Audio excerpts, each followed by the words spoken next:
Narinig ng lahat ang malutong na tawa ni Felina habang hawak-hawak ang braso ni Mira. "Wala ka ng silbi, kaya ibebenta na lang kita!" sigaw niya. Sabay tulak sa dalaga papasok sa engrandeng mansyon ni Don Rafael.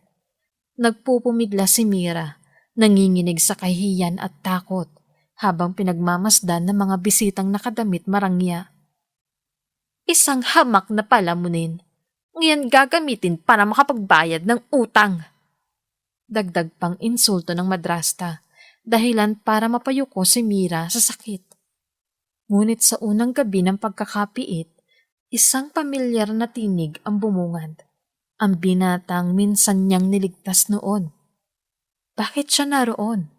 At bakit matagal na pala siyang pinapahanap?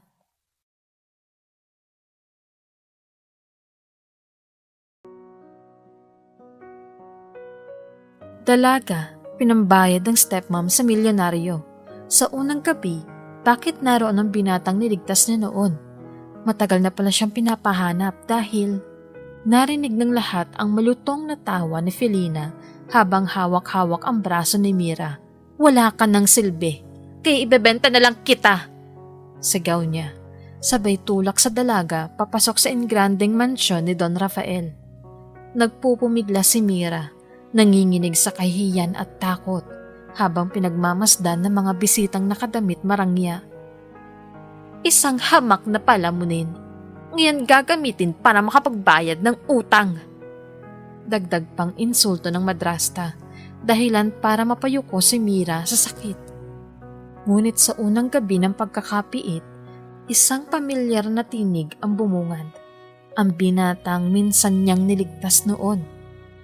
Bakit siya naroon? At bakit matagal na pala siyang pinapahanap? Kabanata 1.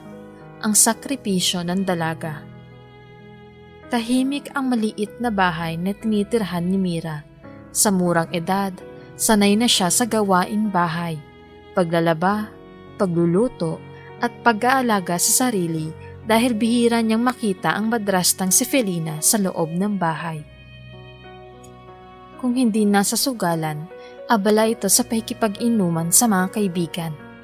Si Mira naman, simple lang ang pangarap, makapagtapos ng pag-aaral at makahanap ng trabaho para kahit papano ay makaahon sa hirap. Ngunit, tila hindi iyon ang plano ng kapalaran para sa kanya. "Hoy Mira!" Malakas sa tawag ni Felina mula sa labas ng bahay. May halong yabang ang tono nito. Tipikal kapag o may nakuha siyang pera. Paglabas ni Mira, naamoy niya agad ang matapang na pabango at usok ng sigarilyo ng madrasta. "Ano po iyon, Tia Felina?" Maingat na tanong niya, bagaman naramdam na niya ang kaba. Nakangisi si Felina. Ngunit, ang mga mata nito ay matalim. "Mag-ayos ka ng sarili mo. May pupuntahan tayo ngayong gabi. Hindi ka na makakatanggi." Napakunot ang noo ni Mira. "Saan po tayo pupunta?" Hindi sumagot agad si Felina. Pagkus ay humugot ng malalim na hininga bago tumingin sa kanya mula ulo hanggang paa. "Wala ka namang silbi dito. Isang palamunin lang. Pero ngayon, may pakinabang ka na." Ramdam ni Mira ang malamig na hangin na dumaan sa kanyang batok. May kutob siyang masama. Sa halip na sagutin pa, bumalik siya sa loob para ayusin ang lumang bestidang madalas niyang gamitin para sa mga espesyal na okasyon.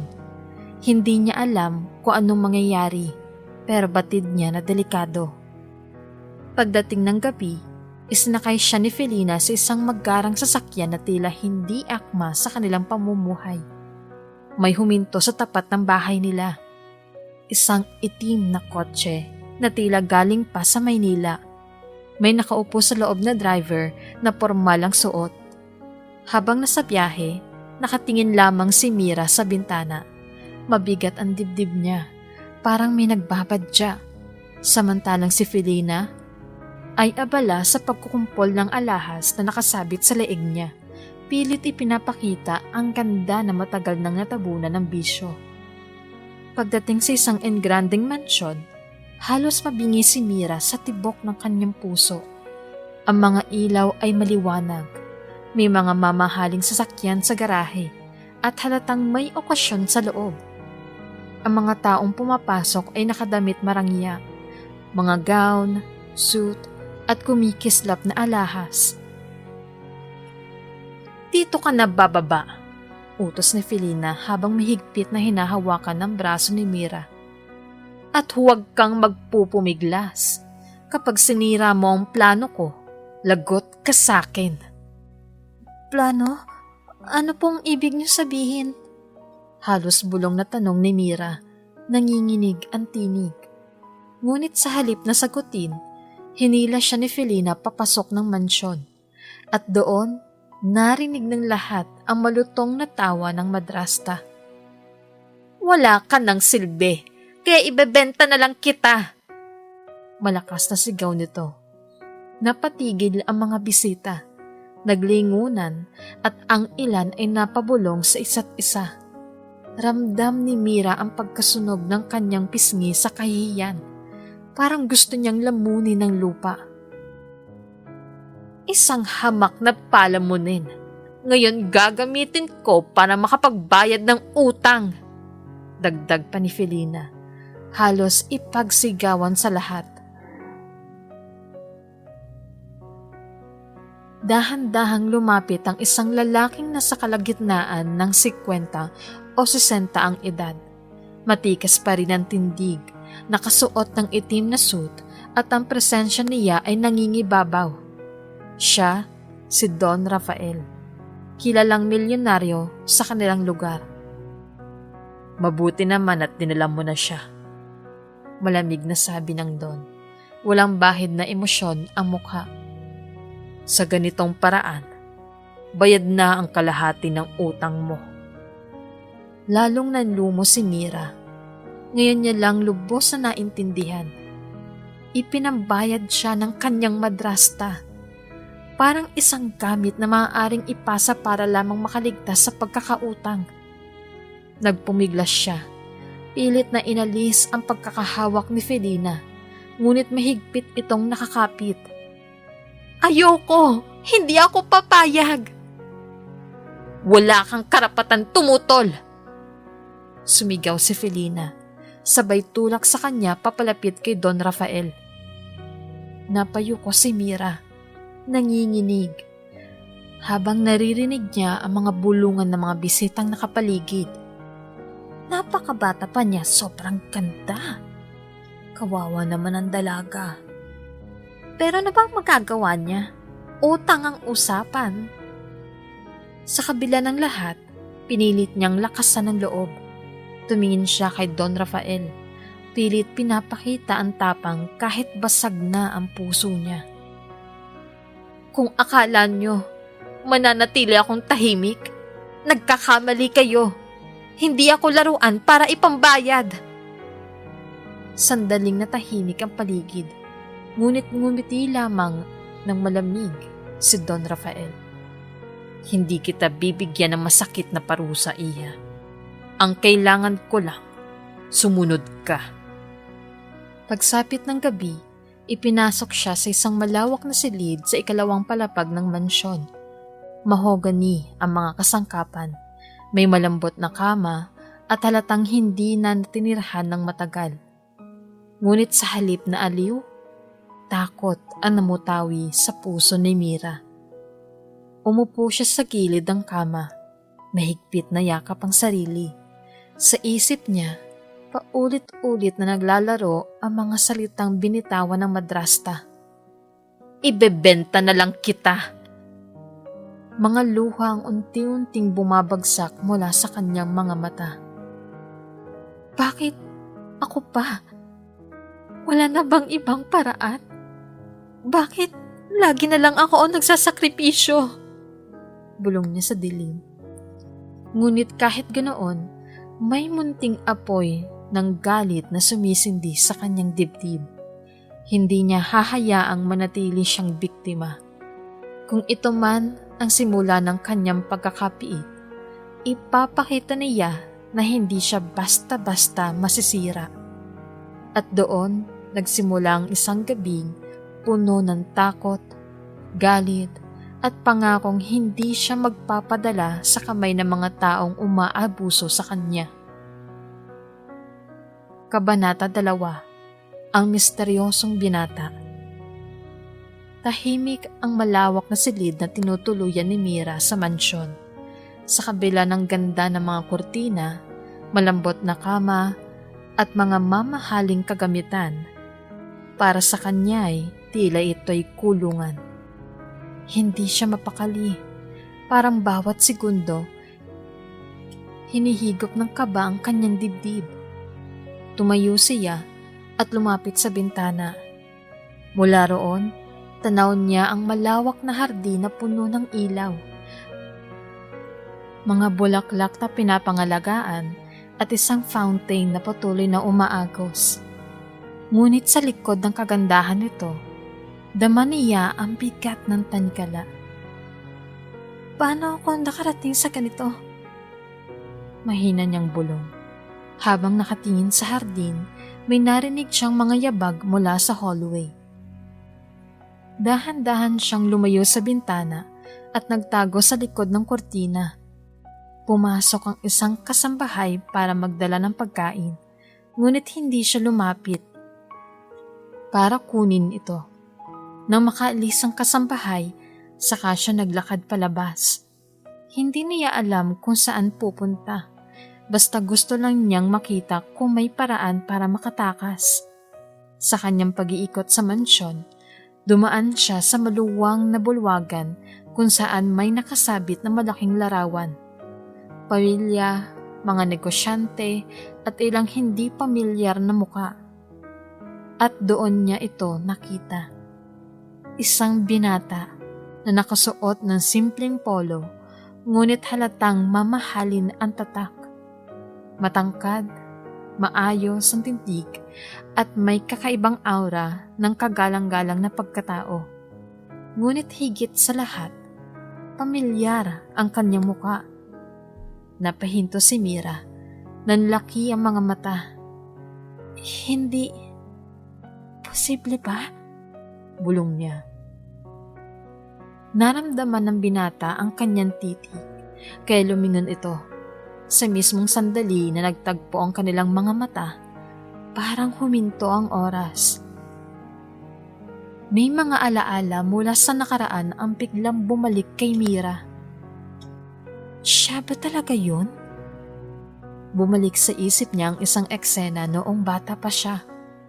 Isang batang lalaki ang nadula sa ilog malapit sa kanilang baryo. Lahat ay natakot, lumapit, ngunit siya, kahit mahina at payat, tumalon at pilit siyang hinila palabas ng tubig. Ngayon, narito ang binatang iyon. Mas matangkad, mas gwapo, at halatang galing sa mayamang pamilya. Mira? Halos hindi makapaniwalang tanong ng binata. May kakaibang init sa kanyang tinig. Adrian, mahinang niyang sagot. Halos hindi makapaniwala ng iyon nga ang pangalan na minsan niyang narinig noon. Lumapit si Adrian. Mabagal, ngunit diretsyo. Parang baka biglang maglaho. Ikaw nga, hindi ako nagkakamali. Ikaw ang batang babae na nagligtas sa akin noon. Hindi agad nakasagot si Mira. Nanatili lamang siyang nakatingin. Pilit inaalala ang mga detalye ng nakaraan. Ngunit ang bigat ng kasulukuyan ay bumabalik sa kanyang isip. Ipinambayad siya ng madrasta. At ngayon, narito siya sa mansyon na tila kulungan. Bakit ka nandito? Tanong niya, bakas ang gulat at pagtataka. Napangiti si Adrian, ngunit may halong lungkot sa kanyang mga mata. Dapat ako ang magtanong niyan sa'yo. Hindi ko inakala na dito pa kita muling makikita. Sandaling katahimikan ang namagitan sa kanila. Ang mga ilaw mula sa chandelier ay kumikislap. Para bang pinapatingkad ang tensyon ng muling pagkikita. Hindi natuloy ni Mira ang sasabihin. Pinilit niyang iwasan ang mga mata ni Adrian, ngunit masyado itong matalim, puno ng damdamin na hindi niya maipaliwanag. Lumapit pa si Adrian. Halos abot na niya ang kamay ni Mira. Simula nung araw na yon sa ilog, hindi ka na nawala sa isip ko. Pinahanap na kita. Matagal na. Nagulat si Mira sa kanyang narinig.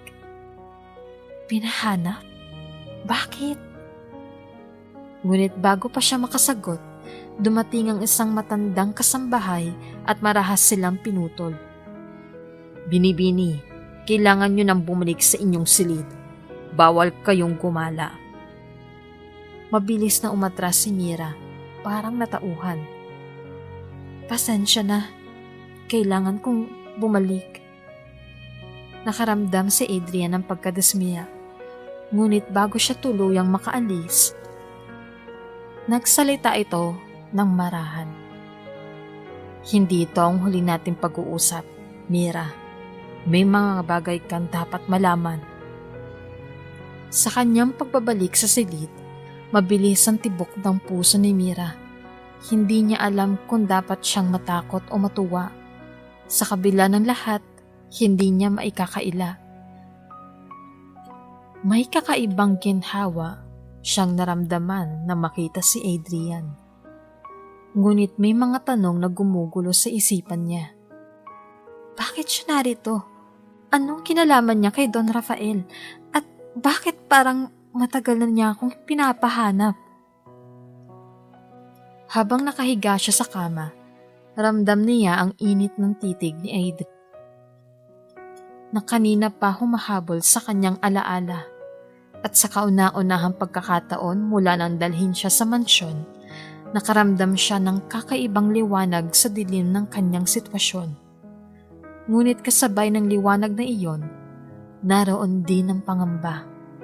Dahil kung si Adrian nga ang binatang minsan niyang niligtas, ibig sabihin, hindi na simpleng sakribisyo lang ang haharapin niya, kundi isang malalim na kwento na mag-uugnay sa kanilang dalawa. Kabanata 3, Ang Sikretong Kontrata. Kinabukasan, maagang nagising si Mira. Halos hindi siya nakatulog sa buong gabi. Iniisip ang pagkikita nila ni Adrian at ang kakaibang kilos ni Don Rafael. Nang bumaba siya mula sa silid, sinalubong siya ng malamig na titig ng isang kasambahay.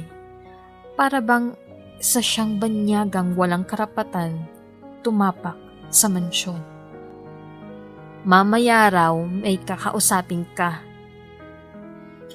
Maikli at walang emosyon na sabi ng isang kasambahay. Hindi nagtanong pa si Mira.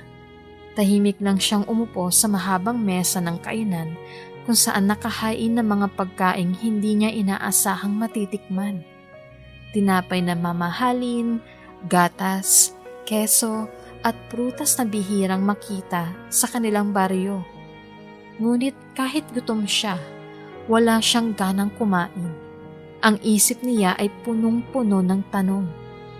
Matapos ang ilang oras, ipinatawag siya sa opisina ni Don Rafael.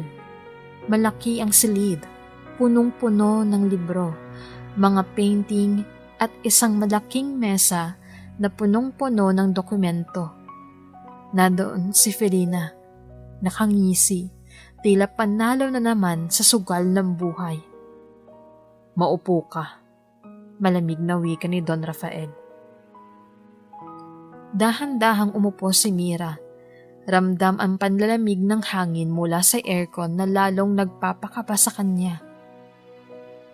May kailangan kang malaman, dagdag pa ni Don Rafael. Hindi ka basta dinala rito para paglaruan. May pipirmahan tayong kontrata. Napakunot ang noo ni Mira. Kontrata? Agad na inilabas ni Felina ang isang makapal na folder at inilapag iyon sa mesa.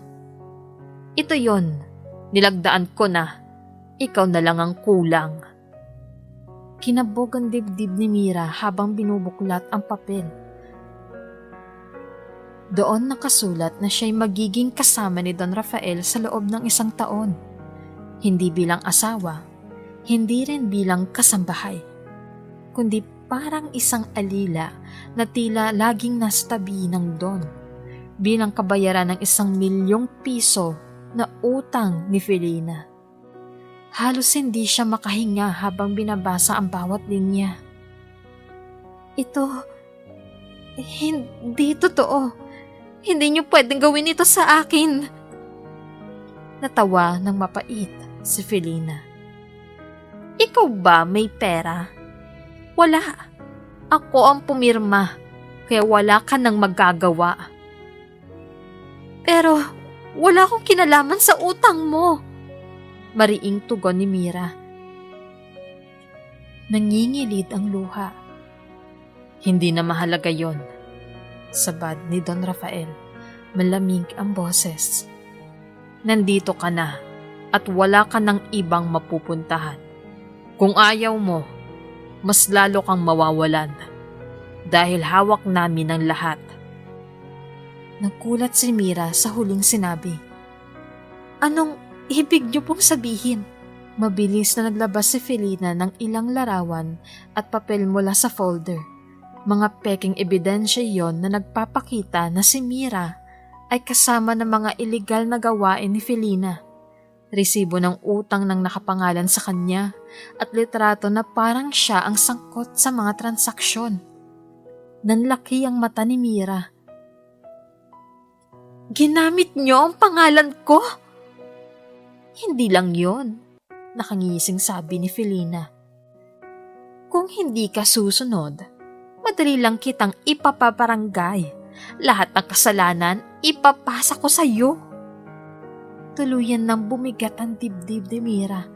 Wala na siyang kawala. Tahimik siya habang hawak ang kontrata. Sa bawat segundo, para bang hinahati ang dignidad niya.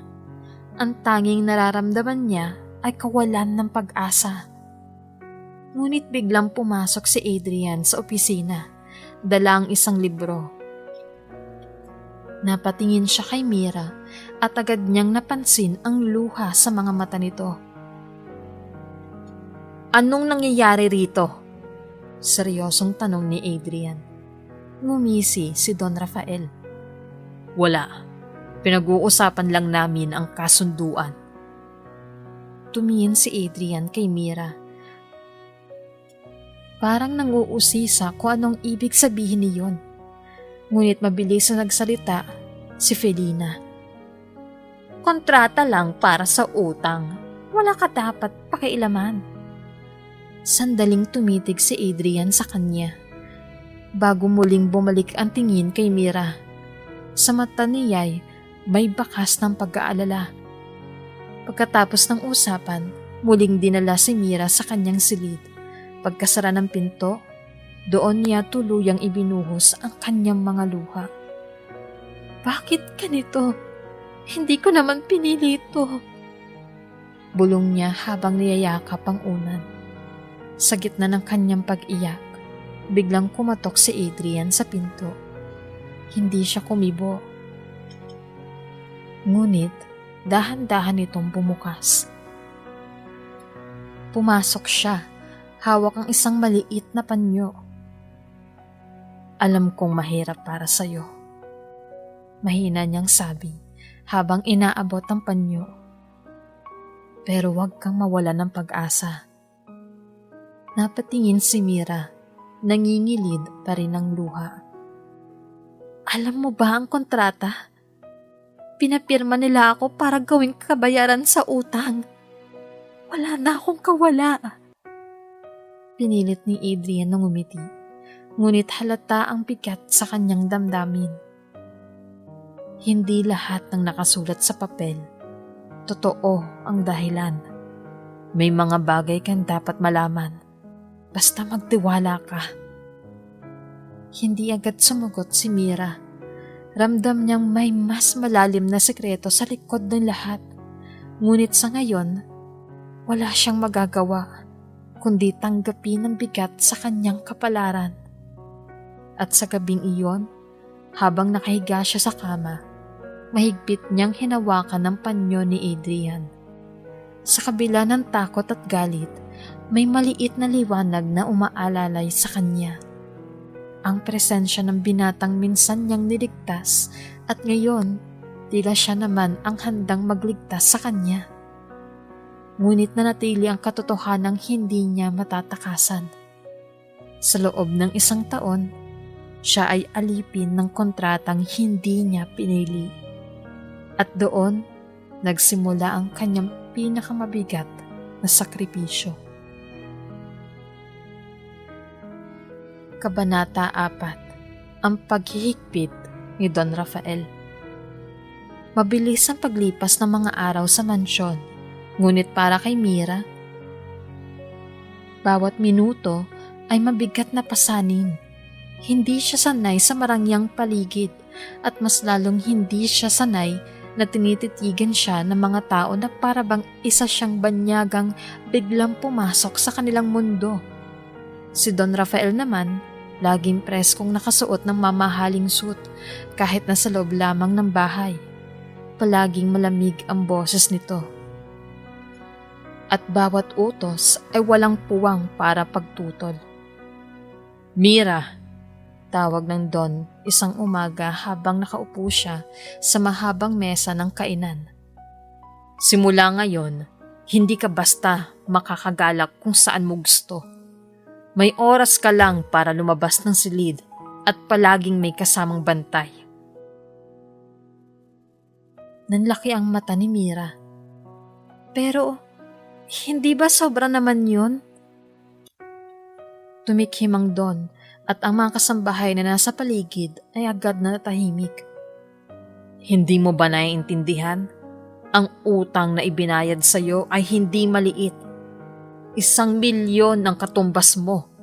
Kaya asahan mong hindi kita hahayaang mawala. Napayuko si Mira. Ramdam niya ang panlalamig ng mga salitang iyon. Hindi siya tinitingnan bilang tao, kundi parang isang bagay na dapat bantayan at bantayan. Habang naglalakad siya pabalik sa kanyang silid, sumunod si Adrian. Pasensya ka na kay Don Rafael. Ganyan talaga siya pag may pinapahalagahan. Napalingon si Mira. Pinapahalagahan? O baka gusto lang niyang ikulong ako para hindi makatakas? Umiling si Adrian. Hindi ganon. May dahilan siya at sana balang araw maintindihan mo rin. Hindi sumagot si Mira, ngunit ramdam niya ang sinseridad ni Adrian. Ang mga mata nito ay laging puno ng pagkalinga sa kanya, bagay na lalong gumugulo sa kanyang isip. Kinagabihan, muling ipinatawag siya ni Don Rafael sa opisina. Sa mesa nito ay may nakalatag na mga dokumento, ngunit hindi na pinabasa pa kay Mira. Ang mahalaga lang, ipinaalala nito ang mga patakaran. Una, bawal kang umalis ng mansyon nang walang pahintulot. Pangalawa, bawal kang makipag-usap sa mga bisitang dumarating maliban kung ako mismo ang magsabi. At pangatlo, hindi ka dapat lalapit kay Adrian ng higit sa nararapat. Napataas ang kilay ni Mira. Bakit po? Matagal bago sumagot si Don Rafael. Sa huli, malimig itong sinabi. Dahil hindi ikaw ang dapat niyang pinapansin. Lumabas si Mira ng opisina na parang binuhusan ng malamig na tubig. Ngunit hindi niya alam kung ano ang mas mabigat, ang mga patakaran ni Don Rafael o ang bigat na nararamdaman niya tuwing nakikita si Adrian. Sa hardin siya nagtungo para magpalamig ng ulo. Umupo siya sa isang lumang bench malapit sa fountain. Doon siya nag-iisa. Pinagmamasdan ang mga bituin nang biglang lumapit si Adrian. "Bakit malungkot ka na naman?" Malumanay niyang tanong. Napabuntong hininga si Mira. "Hindi ko alam kung hanggang kailan ko kakayanin to. Parang lahat ng kilos ko minamanmanan." Umupo si Adrian sa tabi niya, bahagyang nagbigay ng distansya. "Alam kong mahirap, pero gusto kong malaman mo, hindi ako papayag na saktan ka." Nilingon siya ni Mira, nagtataka. "Bakit mo ginagawa to? Hindi ba sapat na nandito ka lang? Bakit parang sobra ang pagkalinga mo?" Sandaling natahimik si Adrian bago nagsalita. "Dahil matagal na kitang hinahanap, Mira. Noon pa man, may utang na loob na ako sa'yo. At higit pa ron, hindi na nito tinapos ang sasabihin, bagkus ay nag-iwas ng tingin." Naging palaisipan niyon kay Mira buong gabi. Kung simpleng utang na loob lang ang dahilan ni Adrian, bakit ganun kalalim ang pagkilos niya? At bakit parang laging nakatingin ito sa kanya na para bang may mas malaking lihim? Kinabukasan, habang naglalakad siya sa hallway, narinig niya ang usapan ni Don Rafael at Adrian sa loob ng opisina. Hindi sinasadya, ngunit napahinto siya at napakinggan.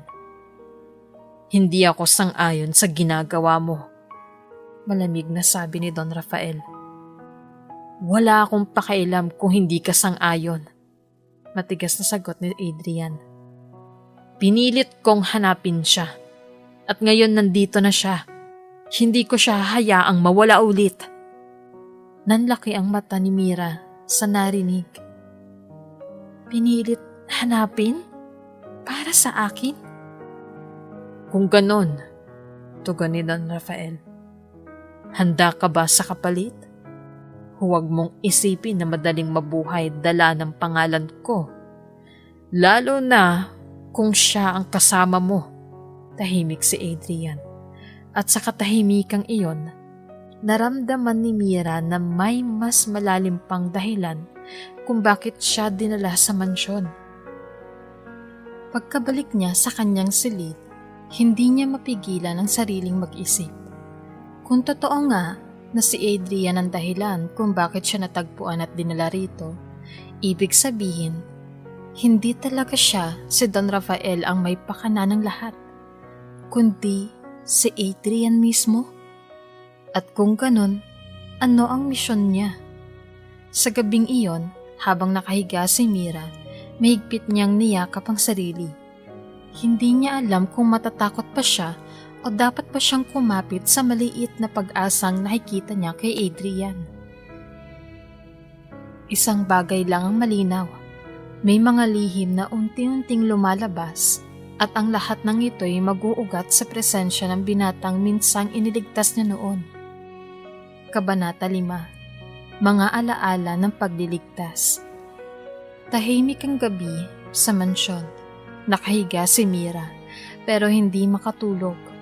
Muling bumalik sa isip niya ang huling araw. Ang mga salita ni Don Rafael, ang mga sulyap ni Adrian at ang mga bulong-bulungan ng mga kasambahay. Habang nakatitig siya sa kisame, hindi niya napigilang alalahanin ang isang alaala mula sa kanyang pagkabata. 10 taong gulang lang si Mira noon. Ang simpleng laruan ay ang tabing ilog sa baryo. Doon siya madalas magtampisaw kasama ang isang bata. Isang araw, may batang hindi niya kilala ang napadpad doon.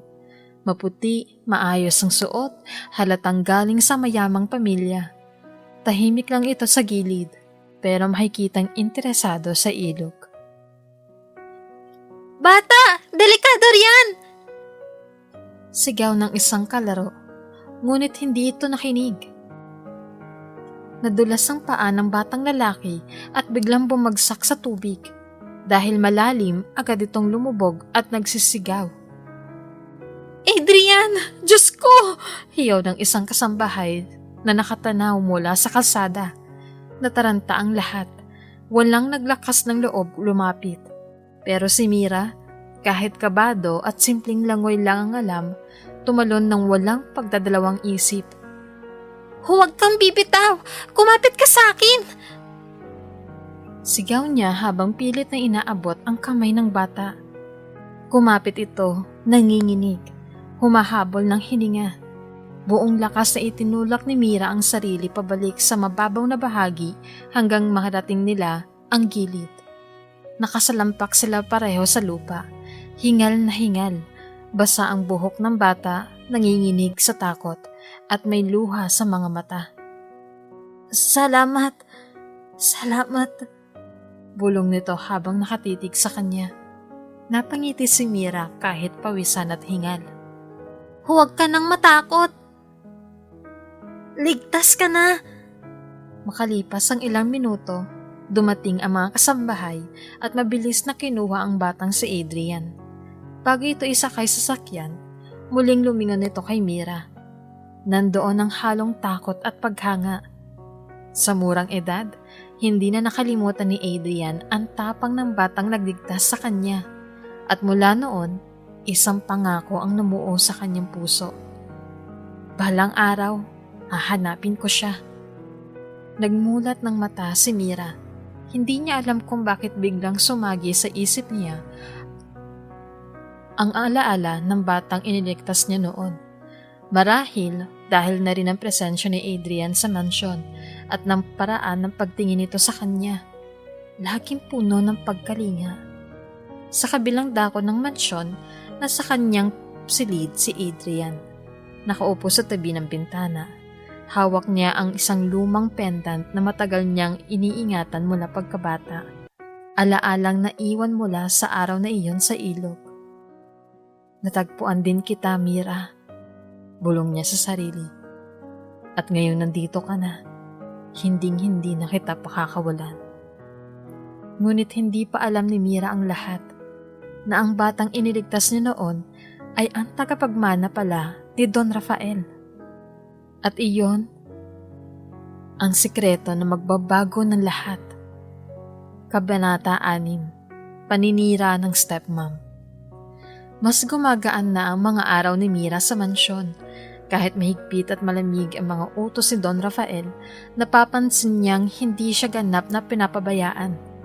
Lalo na't laging naroon si Adrian. Sa bawat oras ng pagkain, paglalakad sa hardin o kahit sa simpleng pagtulong ng mga kasambahay, palaging nariyan ang binata. Tahimik man o nakatingin mula sa malayo. Ngunit sa kabilang dako ng syudad, si Felina ay abala sa bagong plano. Hindi siya kontento na maibenta na ang kanyang stepdaughter para mabayaran ang utang. Ngayon, gusto niyang masira ng tuluyan ang pangalan ni Mira para wala na itong balikan pa. Akala ng palamunin na yun makakaahon siya sa mansyon nun doon? Gagawa ko ng paraan para palabasin na desperada siya at pera lang ang habol. Bulong ni Felina habang nasa loob ng isang bar, kausap ang isa sa mga tauhan niya. Isang hapon, hindi inaasahan ang pagdating ni Felina sa mansyon. At nakangiting mapanlinlang. Agad siyang sinalubong ng isang kasambahay. Magandang bati ng kasambahay na si Liza na tila paborito siyang bisita. Kumindat si Felina. Liza, ikaw lang ang asahan ko rito. Gusto kong malaman lahat ng ginagawa ng stepdaughter kong si Mira. Balita ko kung ano-anong pinagsasabi niya tungkol sa akin. Bahagyang nag-atubili si Liza. Ngunit nang abutan siya ni Felina ng sobre na may pera, mabilis siyang ngumiti. Huwag kayong mag-alala, senyora. Ako ang bahala. Matagal ko nang hindi gusto ang dalagang iyon. Lagi kasi siya ang pinupuri dito kahit bago pa lang. nagtagpong muli ang kanilang interes, kasakiman ni Felina at inggit ni Liza. Kinabukasan, ikinuwento ni Liza kay Don Rafael na nakita raw niya si Mira na nag-uusap ng palihim kay Adrian sa hardin. Parang sobra na po ang pagiging malapit nila, Don Rafael. Baka naman may ibang motibo. Sumbong niya habang nag-aayos ng mga bulaklak sa opisina ni Don. Umirap si Don Rafael. Hindi ko hahayaang sirain ng kahit sino ang apo ko. Bantayan mo sila at ipaalam agad sa akin. Ngumiti si Liza. Opo, Don. Habang papalayo, lihim siyang nag-text kay Feliza. Kagat na si Don Rafael. Makalipas ang ilang araw, nagkunwari si Felina dumalaw para kumustahin si Mira. Ngunit ang totoo, dala niya ang isang planong makakasira dito. Mira, anak. Malambing na bati niya habang naglalakad sa hallway. Napahinto si Mira. Nanlamig ang mga kamay. Bakit ka nandito? Hindi ba't ibinenta mo na ako? Nagpanggap na nasaktan si Felina. Nagkamali ako noon, anak. Gusto ko lang ayusin ang lahat. Kaya ako nandito para ipakita kay Don Rafael na kaya mong maging mabuting kasama sa mansyon. Pero sana tandaan mo, dapat marunong kang lumapit sa mayayaman. Sila ang makakatulong sa'yo. Naroon si Liza, palihim na nakikinig. Kinuha niya ang mga salitang iyon at agad na pinilabas na si Mira mismo ang nagsabi. Kumalat sa mga kasambahay ang chismis na si Mira ay pera lang ang habol kay Adrian at Don Rafael. Hindi siya bagay dito, bulong ng isa. Baka kinagamit niya lang ang awa ni Adrian. Dagdag ng isa pa. Naririnig ni Mira ang bulong-bulungan at mas lalo siyang nasaktan. Ngunit ang pinakamasakit na makarating ito mismo kay Adrian. Isang gabi, nadatna ni Mira si Adrian sa library. Tahimik itong nagbabasa, ngunit halatang malalim ang iniisip. Adrian, may problema ba? Tanong ni Mira, mahina ang tinig. Itinaas ng binata ang tingin, diretso sa kanya. May narinig akong mga bagay, Mira. Na pera lang daw ang dahilan kung bakit ka nandito. Totoo ba yun? Halos madurog ang puso ni Mira. Hindi. Hindi ko alam kung saan nanggagaling ang mga sabi-sabi na yun. Alam mo kung gaano kahirap para sa akin na mapunta dito. Hindi ko hiningi ito. Tumayo si Adrian at lumapit. Pinagmasdan niya ang mukha ni Mira at sa huli, ngumiti siya ng marahan. Naniniwala ako sa iyo, pero maging handa ka. Hindi lahat ng tao sa paligid mo, kakampi mo. Nang malaman ni Felina mula kay Liza na hindi nadala agad si Adrian sa paninira, lalo siyang nagalit. Walang iya? Akala niya makakalusot siya?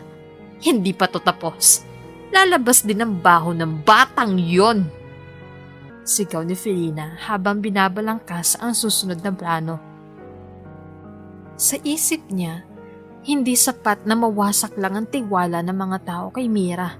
Gusto niyang mawala ang lahat ng connection nito kay Adrian at kay Don Rafael. Kinagabihan, humiga si Mira na may bigat sa dibdib. Hindi niya alam kung hanggang kailan niya kakayanin ang lahat ng paninira ng madrasta. Ngunit sa kabila ng lahat, isang bagay ang malinaw. Hindi siya susuko. Hindi ko hayaang sirain niya ang pagkatao ko. Lalo na ngayon, na unti-unti kong nakikita kung gaano kahalaga si Adrian sa buhay ko. Bulong niya habang pinagmamasdan ang buwan sa bintana. At sa kabilang dako ng mansyon, si Felina ay nakangisi habang iniinom ang alak. Para sa kanya, nagsisimula pa lang ang laro. Kabanata 7. Ang paglalapit. Mainit ang sikat ng araw ng umagang iyon, pero malamig ang simoy ng hangin sa hardin ng mansyon. Abala ang mga hardinero sa paggupit ng mga halaman, habang ang mga kasambahay ay nagdadala ng pagkain para sa almusal. Si Mira naman ay nakaupo sa isang bench, nagbabasa ng isang lumang libro na nakuha niya sa library ni Don Rafael. Tahimik siyang nagbabasa, pero naputol ito nang may lumapit at nag-abot ng baso ng juice. "Para sa'yo," sabi ni Adrian nakangiti. Napatitig si Mira, bahagyang namula. "Hindi mo naman kailangan gawin to. May mga kasambahay naman," umiling si Adrian. "Gusto ko, ako ang personal na magbigay. Hindi ba mas masarap ang pakiramdam kapag galing mismo sa taong may malasakit sa'yo?" Napuyo ko si Mira, hindi malaman ang isasagot. Bakit ba ang dali niyang magsalita ng mga bagay na nakakaapekto sa akin? Bulong niya sa sarili. Habang naglalakad sila sa paligid, biglang humampas ang malakas na hangin. Lumipad ang panyo ni Mira na hawak niya kanina. At muntik nang tangayin sa lawa. Agad itong sinalo ni Adrian bago pa mahulog sa tubig. "Laging malapit sa peligro, no?" Biro niya sabay abot ng panyo. "Salamat," sagot ni Mira, pero halata ang kilig sa boses niya. "Kung tutuusin, matagal na kitang gustong protektahan. Noon pa man." Dagdag pa ni Napatitig si Mira. Hindi alam kung matutuwa o matatakot. May kung anong bigat sa bawat salitang binibitawan ni Adrian. Parang totoo, pero parang may hindi pa rin siya kayang paniwalaan. Kinahapunan, napagdesisyonan ni Mira na tumulong sa kusina. Gusto niyang mapatunayan na kaya rin niyang mag-adjust sa mansyon. Kahit simpleng bagay lang. Habang nagtatadtad siya ng gulay, pumasok si Adrian. "Anong ginagawa mo rito? Baka masugatan ka," sabi niya habang mabilis na inagaw ang kutsilyo. "Adrian naman, kaya ko to. Sanay ako sa ganito," sagot ni Mira, nakangiti pero may halong inis. Umiling ang binata. "Hindi ko hayaang masaktan ka. Kahit maliit na bagay. Ako na." Napakamot na lang si Mira sa ulo. "Hindi ka ba napapagod kakabantay sa akin?" "Hindi," sagot ni Adrian, diretso ang tingin. "Ikaw pa lang ang dahilan kung bakit may saysay ang lahat ng ginagawa ko." Natigilan si Mira. Hindi niya alam kung paano tatanggapin ang mga salitang iyon. Kaya nagkunwari na lang siyang abala sa paghuhugas ng kamay. Pero sa loob-loob niya, ramdam niya ang kakaibang tibok ng kanyang puso. Kinagabihan, habang naglalakad si Mira papunta sa kanyang silid, nabangga niya si Adrian sa hallway. Pareho silang napatigil at ilang segundong nagtama ang kanilang mga mata. "Pasensya na," mahina niyang sabi. Ngumiti si Adrian. "Kung palagi kang ganito kalapit, baka isipin kong sinasadya mo." "Hindi ha," mabilis na sagot ni Mira. Namumula ang pisngi. Tumawa naman si Adrian, malumanay. "Ang cute mo pag naiilang." Biglang nag-init ang mukha ni Mira at dali-daling pumasok sa kanyang silid. Iniwan si Adrian na nakangiting mag-isa. Ngunit sa likod ng mga ngiti at banayad na kilig, may pangambang bumabalot kay Mira. Habang nakaupo siya sa kama, hawak-hawak ang dibdib, nag-isip siya. Paano kung totoo nga mga bulong-bulungan? Paano kung mali lang ang lahat ng iniisip ko kay Adrian? Natakot siyang masaktan. Natakot na baka dumating ang araw na iiwan din siya. Ayaw na niyang maulit ang pakiramdam ng pagkakanulo ng sariling madrasta. Ngunit tuwing naiisip niya si Adrian, ang mga mata nitong puno ng malasakit, ang mga simpleng ngiti, at ang paraan ng pagprotekta sa kanya, hindi niya mapigilan ang sariling umasa. Lumabas siya sa balkonahe para huminga ng sariwang hangin. Doon niya nakita si Adrian, nakatayo sa hardin, nakatingala sa langit. "Mira," tawag nito para mapansin siya. "Hindi mo kailangang matakot. Kahit anong mangyari, lagi akong nandito." Hindi sumagot si Mira, ngunit sa loob-loob niya, ramdam niyang unti-unting nabubuo ang tiwala. Hindi pa man niya lubusang masabi, alam niya nagsisimula na silang lumapit sa isa't isa. At iyon ang bagay na parehong nakakapangamba at nakaka-excite sa kanyang puso. Kabanata 8. Ang galit ni Don Rafael. Maaliwalas ang umaga sa mansyon. Sa hardin, masaya si Mira habang tinuturoan siyang magtanim ng mga bagong bulaklak ni Adrian. Humahalimuyak ang mga rosas at tila ang paligid ay puno ng katahimikan. Para kay Mira, ito ang isa sa mga bihirang pagkakataon na nakakaramdam siya ng ginhawa mula. Ngunit hindi pala nila alam, may mga matang matalim na nakamasid mula sa teresa ng mansyon. "Huwag mong hawakan ng kamay niya!" Malakas na tinig ang umalingaw-ngaw. Parehong napatigil si Adrian at Mira. Sabay lingon kay Don Rafael na nakatayo sa veranda, mahigpit ang hawak sa kanyang tungkod. Mapupungay, ngunit matalim ang mga mata nito. Puno at pagbabanta. "Lolo." Mahina, ngunit nagulat na sambit ni Adrian. "Don Rafael." Bulong ni Mira. Agad na binawi ang kamay na nakahawak sa mga gamit ng pagtatanim. Dahan-dahang bumaba si Don Rafael. Bigpit ang bigat ng kanyang otoridad. Sa bawat yabag nito ay nagdadala ng kaba kay Mira. "Akala ko ba malinaw ang kasunduan?" Malamig na tanong ni Don Rafael. "Dinala ka rito hindi para gawing laruan ng aking apo." "Don Rafael, hindi po ganun." Nagmamadaling paliwanag ni Mira. Nanginginig ang boses, ngunit hindi siyang pinakinggan. "Isa kang bayad sa utang. Wala kang karapatan na magpanggap na higit pa ron." Ramdam ni Mira ang hapdi ng bawat salita. Napayuko siya, halos maluha sa kahihiyan. "Ako ang kausapin niyo, Lolo!" Biglang sumbat ni Adrian. Lumapit at humarap sa matanda. "Walang ginagawang masama si Mira. Ako ang lumapit sa kanya, hindi siya." Lalong nag-apoy ang galit ni Don Rafael. "At bakit ka lumalapit sa kanya, Adrian? Hindi ba't malinaw na hindi mo siya pwedeng mahalin?"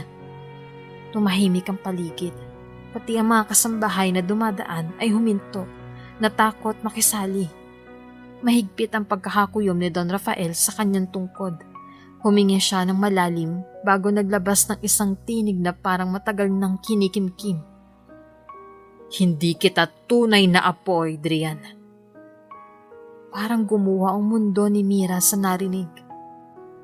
Napatingin siya kay Adrian at kita niya ang pamumutla nito. Ano pong ibig niyong sabihin?" Halos papulong na tanong ni Adrian. "Ipinangako ko sa mga magulang mong pumanaw na aalagaan kita. Pinili kitang maging tagapagmana dahil wala akong ibang may iwan ng yaman ko. Ngunit tandaan mo, hindi kita pinalaki para sumunod sa bugso ng damdamin mo." Tahimik ang lahat. Tanging ihip ng hangin ang naririnig sa pagitan ng bigat na mga salita ni Don Rafael. "Kung ganun, hindi ninyo ako tunay na apo," mariing ulit ni Adrian.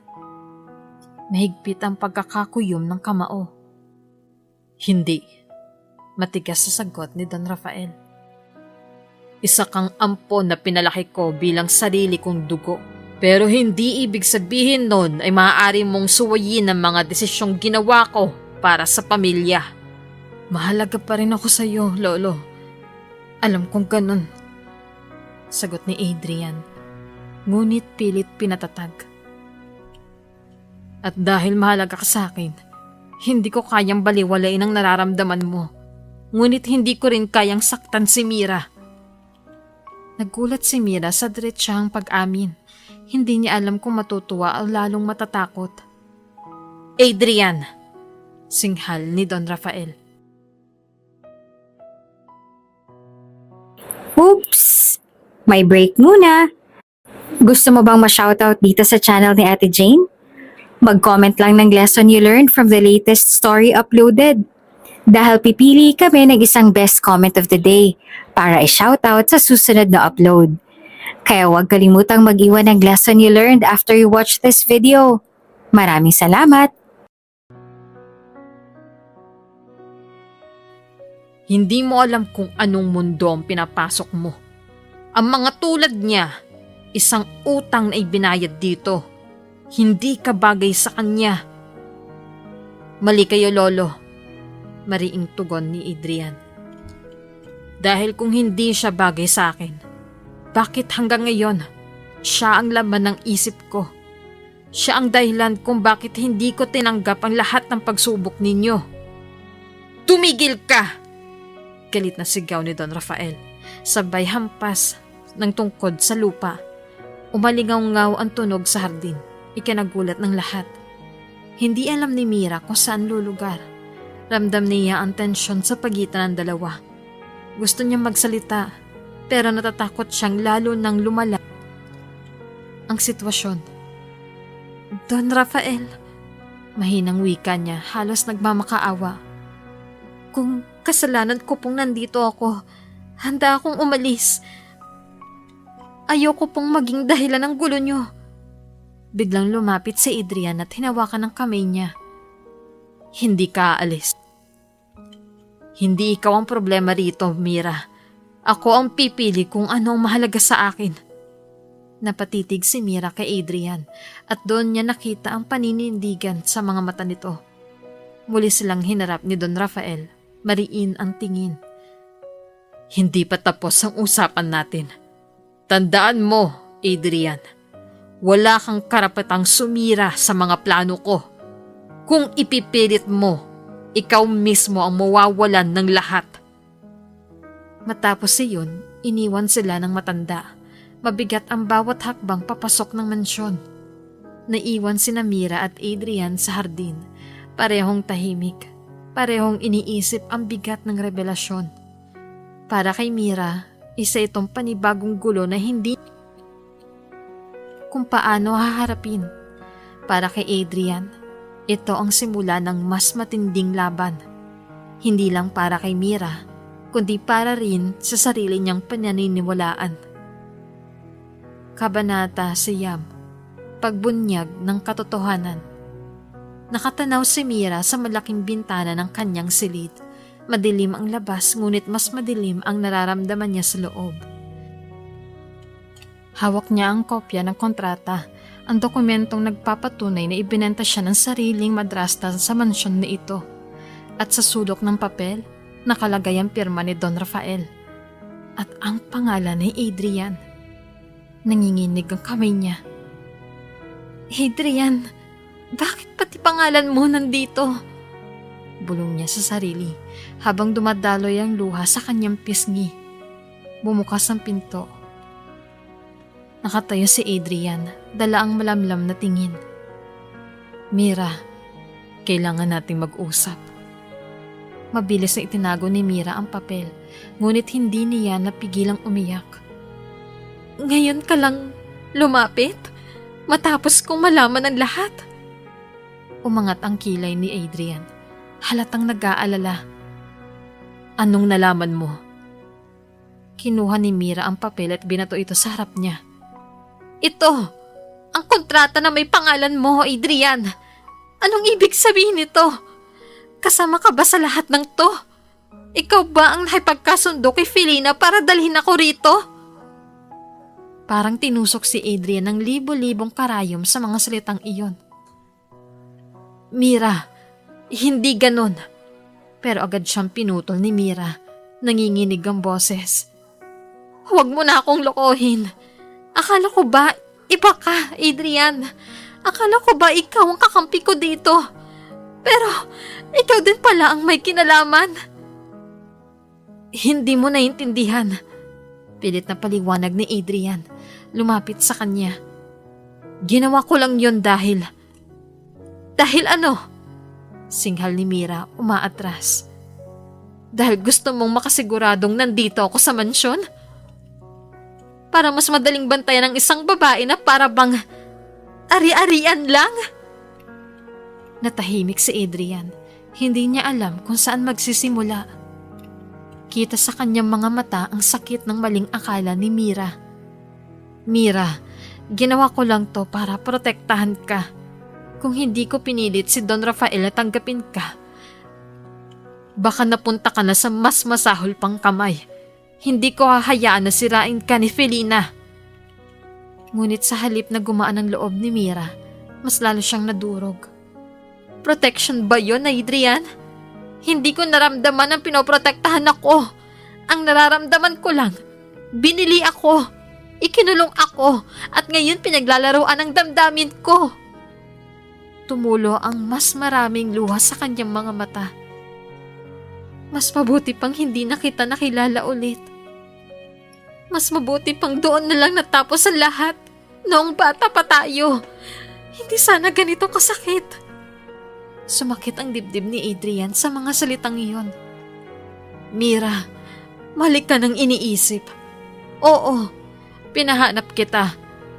Oo, ako ang dahilan kung bakit ka napunta rito.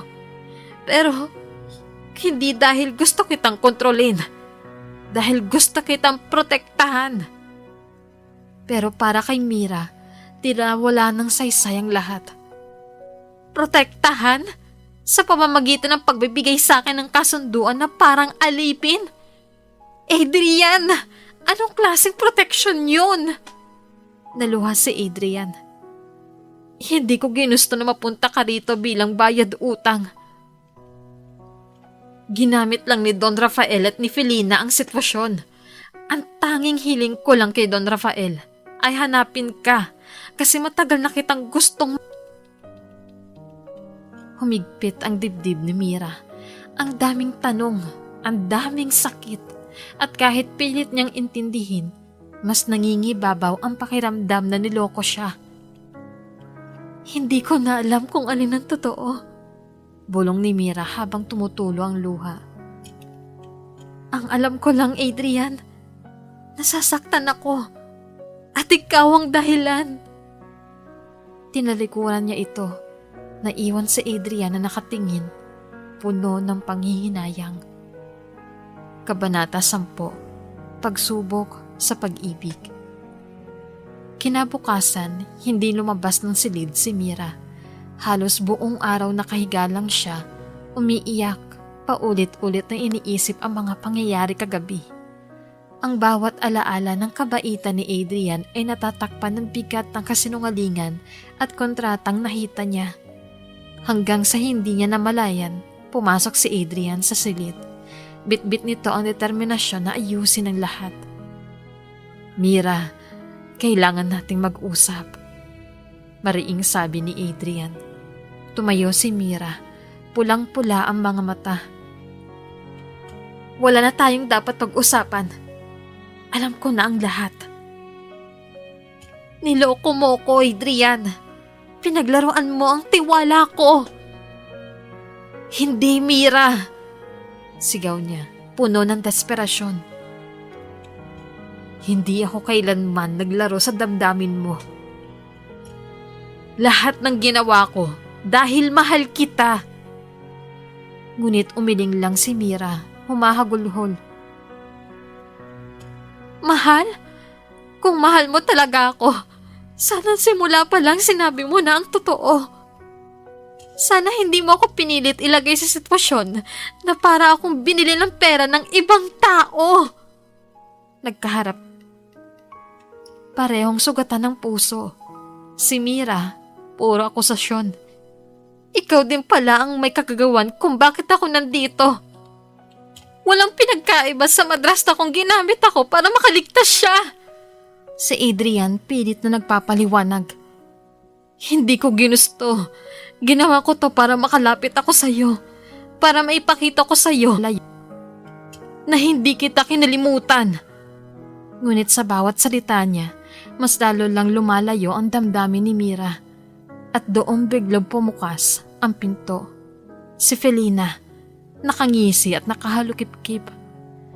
Ano ba yan, Adrian? Ang drama nyo naman. Pangaasar niya.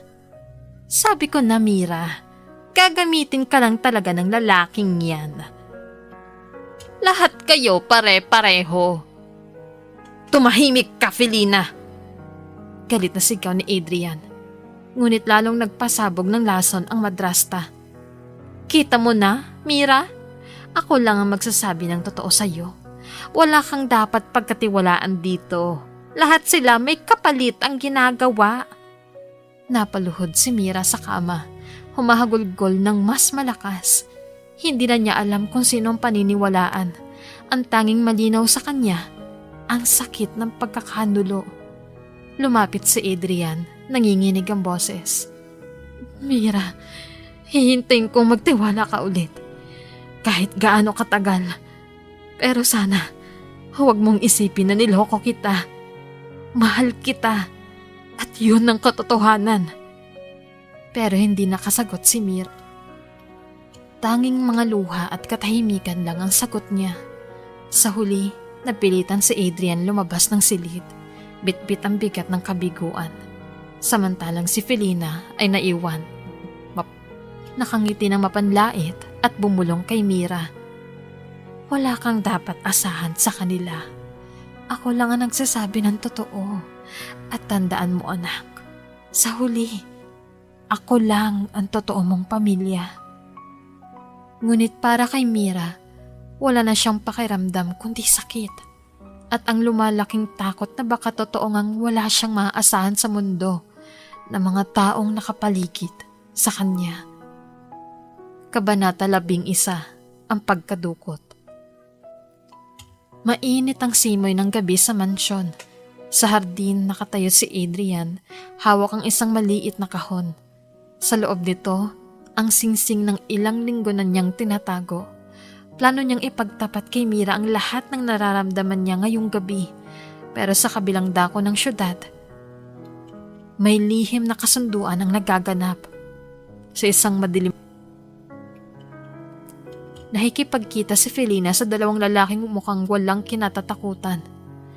Kilala sila bilang mga dating kasosyo niya sa iligal na sugal at bentahan. Mga taong matagal nang may galit sa kanya dahil sa pagkakautang. Alam kong naghahanap kayo ng pambayad. Anin ni Felina, sabay sindi ng sigarilyo. Wala akong pera ngayon, pero may ibibigay akong mas kapalit. Nagkatinginan ng mga lalaki. At ano naman yun? Ngumiti si Felina ng tukso. Yung dalaga, si Mira, nasa mansyon ng Don. Kumukuha niyo siya. Siguradong may halaga yon. Sa akin lang, bayad na tayo. Sigurado ka ba, Felina? Singhal. Baka ikaw madamay. Basta gawin nyo. Ibibigay ko ang eksaktong oras kung kailan walang bantay. Samantala, naglalakad si Adrian papunta sa silid ni Mira. Kabado siya, pero puno ng pag-asa.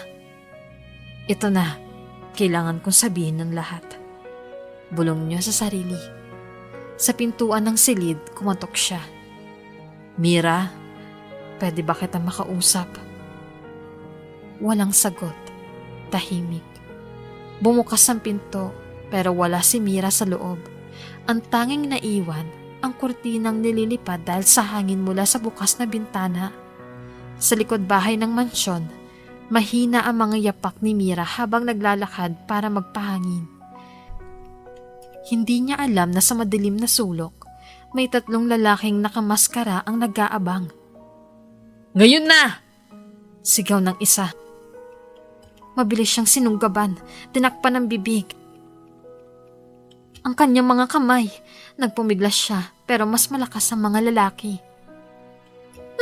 Bitawan niyo ako! Sigaw niya. Pilit kumakawala.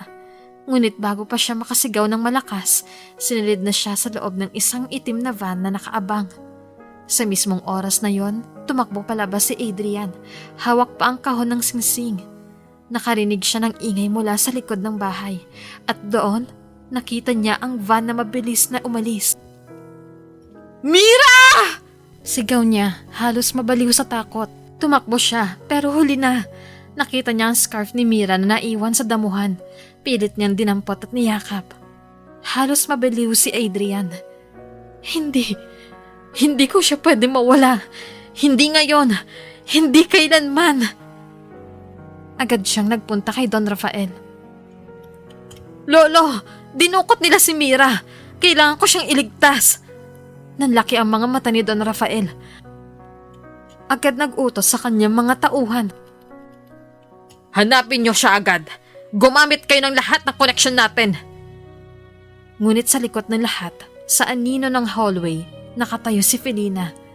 Nakangisi habang marahang nagsabi sa sarili. Ngayong wala na si Mira, makakasingil na ako sa lahat ng utang ko at wala ng Adrian na makakapigil. Sa gabing yun, ang mansyon ay napuno ng tensyon at pangamba. Ang gabing sanay para sa pagtatapat ng puso na uwi sa trahedya. At sa piling ng mga sindikato, si Mira ay hawak na parang bihag. Hindi alam kung maililigtas pa bago mahuli ang lahat. Kabanata 12, Pagsagip ng binata. Mabilis ang takbo ng oras para kay Adrian. Halos mabiliw siya sa pag-iisip habang hawak pa rin ang scarf ni Mira na naiwan sa damuhan. Ang gabing dapat sanay para ipagtapat niya ang damdamin, naging bangungot na hindi niya matanggap. Agad siyang kumilos.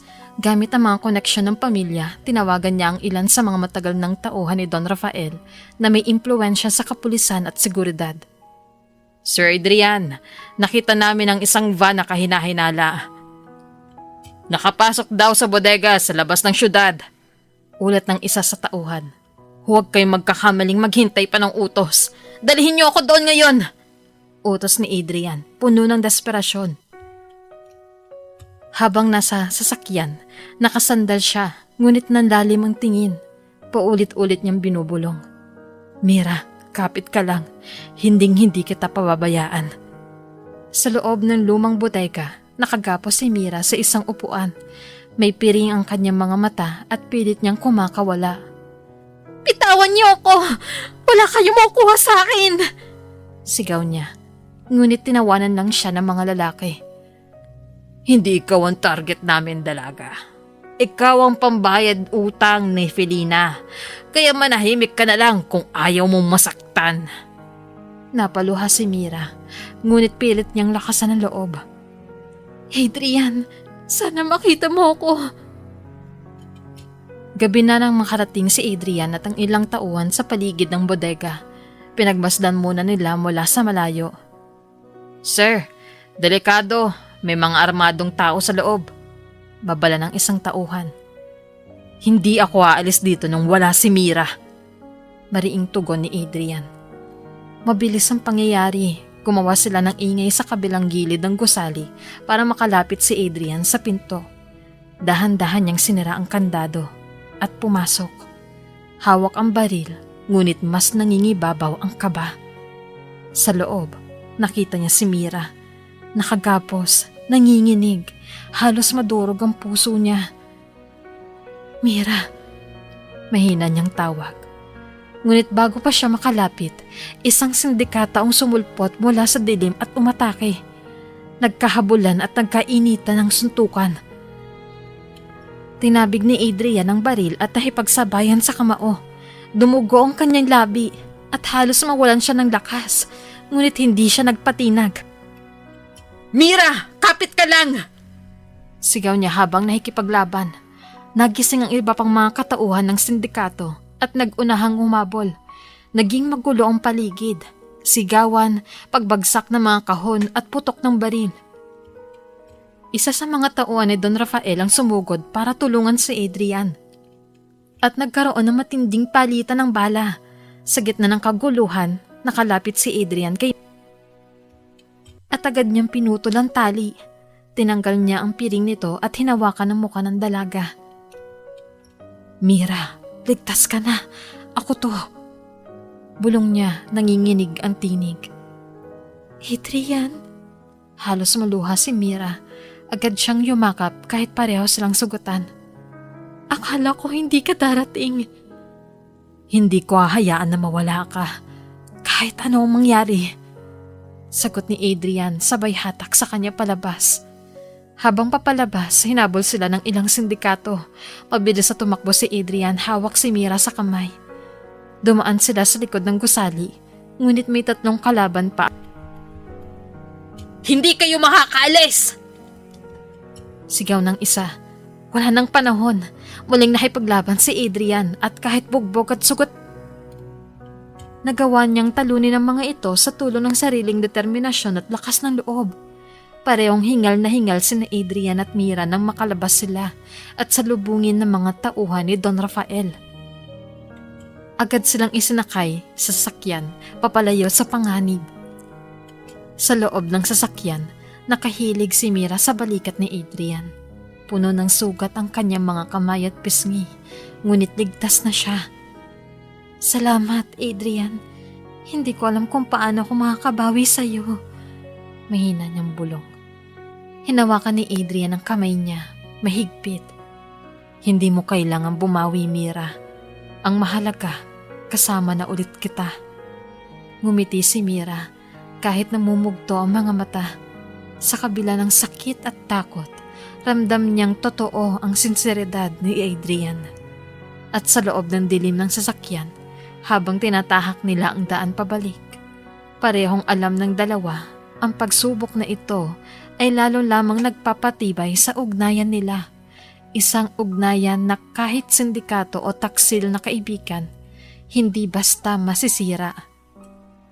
Kabanata 13, Pagbabalik at Pagpapaliwanag. Mabigat ang bawat hakbang ni Mira nang bumalik sila sa mansyon. Mahigpit pa rin ang pagkakahawak niya sa braso ni Adrian. Tila ayaw niyang bumitaw dahil baka muli siyang mawala. Sugatan pa ang kamay niya at ang mga galos sa pisngi, pero mas pinili niyang itago ang sakit. Pagbukas ng malalaking pinto ng mansyon, sinalubong sila ng mga kasambahay na halatang nag-aalala. Senyorita, Diyos ko, ano nangyari sa inyo? Bulalas ni Aling Rosa, ang pinakamatandang kasambahay. Ngunit hindi nagsalita si Mira. Tahimik lang siya naglakad papasok habang nakayuko, at si Adrian naman ay nakasunod, hawak ang kanyang balikat. Pagkapasok nila sa silid, inalalayan siya ni Adrian na maupo sa kama. Agad siyang kumuha ng first aid kit at marahang nilinis ang mga sugat ni Mira. Masakit ba? Tanong niya, halos pabulong. Hindi na. Mahina ang sagot ni Mira kahit napapangiwi siya. Mas masakit pa rin ang lahat na nangyari. Napahinto si A. Kita niya ang pikat ng damdamin ng dalaga. Huminga siya ng malalim bago nagsalita. Mira, sinimulang wika ni Adrian, hawak ang kamay niya. May mga bagay kang dapat malaman at ayokong manatili kang nag-iisip na niloloko kita. Tumingin si Mira, may halong kaba at pagdududa sa kanyang mga mata. Noon pa man, hinahanap na kita. Simula nung mailigtas mo ako nung bata pa tayo, hindi na kita nakalimutan. Pinangako ko sa sarili ko na balang araw, hahanapin kita para makabawi, para maprotektahan ka. Nanlaki ang mga mata ni Mira. Kaya pala lahat gagawin mo para makasama mo ako. Tumango si Adrian. Oo, pero hindi madali.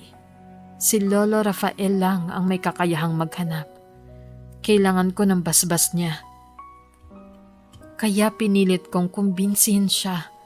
Nang pumayag siya, Doon lumabas ang kontrata na pinirmahan ng madrasta mo. Ginamit niya ang utang ni Felina para mapasok ko sa mansyon. Napayo ko si Mira.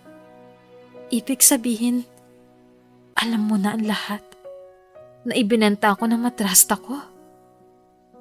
Hindi. Mabilis na tugon ni Adrian. Wala akong idea na ganun kalupit ang gagawin niya. Ang alam ko lang, kailangan kitang makita. Hindi ko akalain ay pambabayad ka mismo niya. Adrian, sobrang hirap. Akala ko nilalaro lang ako ng tadhana. Una, pinapahiya ako. Pinapagamit ako para sa utang. Tapos bigla ka namang lumitaw. At lahat ng akala ko, pawang kasinungalingan. Hinawakan ni Adrian ang magkabilang pisngi niya, marahan. Mira, hinding-hindi ko nilaro ang puso mo. Ang lahat ng ginawa ko, ang pagpunta rito, ang pakikipag-away sa lolo ko, ang pagsugal ng buhay ko para sagipin ka. Lahat yun dahil mahal kita. Natigilan si Mira, tahimik. Ang puso niya'y kumakabog ng mabilis. Adrian! Lumapit si Adrian at marahang niyakap si Mira. Sa una, nanatiling matigas ang katawan niya, pero unti-unti itong lumambot. Nakaramdam siya ng init at seguridad na matagal na niyang hinahanap. Hindi kita kayang bitawan, Mira. Hindi ko rin nahayaang masaktan ka ulit. Bulong ni Adrian. Niyakap niya ito pabalik, humahagulgol na. Ayoko na ng takot, Adrian. Ayoko na ng sakit. Pero paano kung bumalik sila? Paano kung saktan nila ulit ako? Ito ang tatandaan mo. Sagot ni Adrian, mahigpit ang yakap. Habang buhay ako, habang kaya kong lumaban, hindi ka nila mahahawakan ulit. Kinabukasan, nakaupo si Mira sa veranda ng mansyon. Pinagmamasdan ang paglubog. Huminga siya ng malalim, ramdam ang malamig na simoy ng hangin. Lumapit si Adrian, dala ang mainit at tsaa. Tahimik siyang umupo sa tabi nito. Salamat, Adrian, wika ni Mira. Tumingin sa kanya. Kung hindi dahil sa'yo, baka wala na ako ngayon. Walang anuman, tugon ni Adrian, ngumiti. Hindi ko hahayaang mangyari yon. Matagal silang nagkatitikan at sa sandaling iyon, ramdam ni Mira ang katotohanan ng lahat ng sinabi ni Adrian. Sa wakas, unti-unting napalitan ang takot ng tiwala. Sa loob ng mansyon, lihim na nakamasid si Don Rafael mula sa malayo. Tahimik niyang pinagmasdan ang dalawa, hawak ang kanyang tungkod. At sa likod ng malamig niyang anyo, isang ngiti ang unti-unting sumilay. Isang ngiti na pag-amin na baka sa wakas, natagpuan na rin ng apo niya ang pag-ibig na matagal niyang hinihintay para dito. Kabanata 14, Pag-amin ni Don Rafael. Tahimik ang buong mansyon ng gabing iyon. Sa veranda, magkatabing nakaupo sina Mira at Adrian, parehong nakatingin sa malamlam na buwan. Hawak pa rin ni Adrian ng kamay ng dalaga. Waray ayaw bitawan. Para kay Mira, iyan ang unang gabi matapos ang na nakaramdam siya ng konting kapayapaan. Ngunit ang kapayapaan ay hindi nagtagal. Mira, Adrian. Mabigat ang tinig na umalangaw-ngaw mula sa hagdan. Sabay silang napalingon at nakita si Don Rafael na dahan-dahang bumababa. Hawak ang tungkod. Mapupungay ang mata, ngunit matalim ang tingin. Lalong kumabog ang dibdib ni Mira. Hindi niya alam kung ano naman ang mangyayari. Sumunod kayo sa opisina ko. Malamig na utos ng matanda. Nagkatinginan sila ni Adrian, pareho ang kaba, ngunit walang nagtanong. Tahimik silang sumunod. Pagkapasok sa opisina, amoy agad ang mamahaling sigarilyo at lumang kahoy. Sa gitna ng gilid, nakaupo si Don Rafael sa malaking upuan. Pinatayo niya ang dalawa sa kanyang harapan. Marami na akong narinig. Panimula niya. At marami na rin akong nakita. Napalunok si Naramdaman niya ang kamay ni Adrian na humigpit sa pagkakahawak sa kamay niya. Ano pong ibig niyong sabihin, Lolo? Tanong ni Adrian. Napatingin si Don Rafael kay Mira bago bumaling kay Adrian. Alam mo, Apo, hindi ko agad pinayagan ang kagustuhan mong hanapin ang dalagang ito. Hindi ko alam kung tunay bang damdamin o pansamantalang kabaliwan lang ang nararamdaman mo. Pero Lolo, singit ni Adrian. Itinaas ng matanda ang kamay. Kaya ko ipinalano ang kontrata. Ginamit ko ang utang ng madrasta niya upang mapasok siya rito. Hindi dahil gusto ko siyang gawing alipin, kundi dahil gusto kong makita kung hanggang saan ang kaya mong gawin para sa kanya. Nabigla si Mira. Nanlaki ang kanyang mga mata.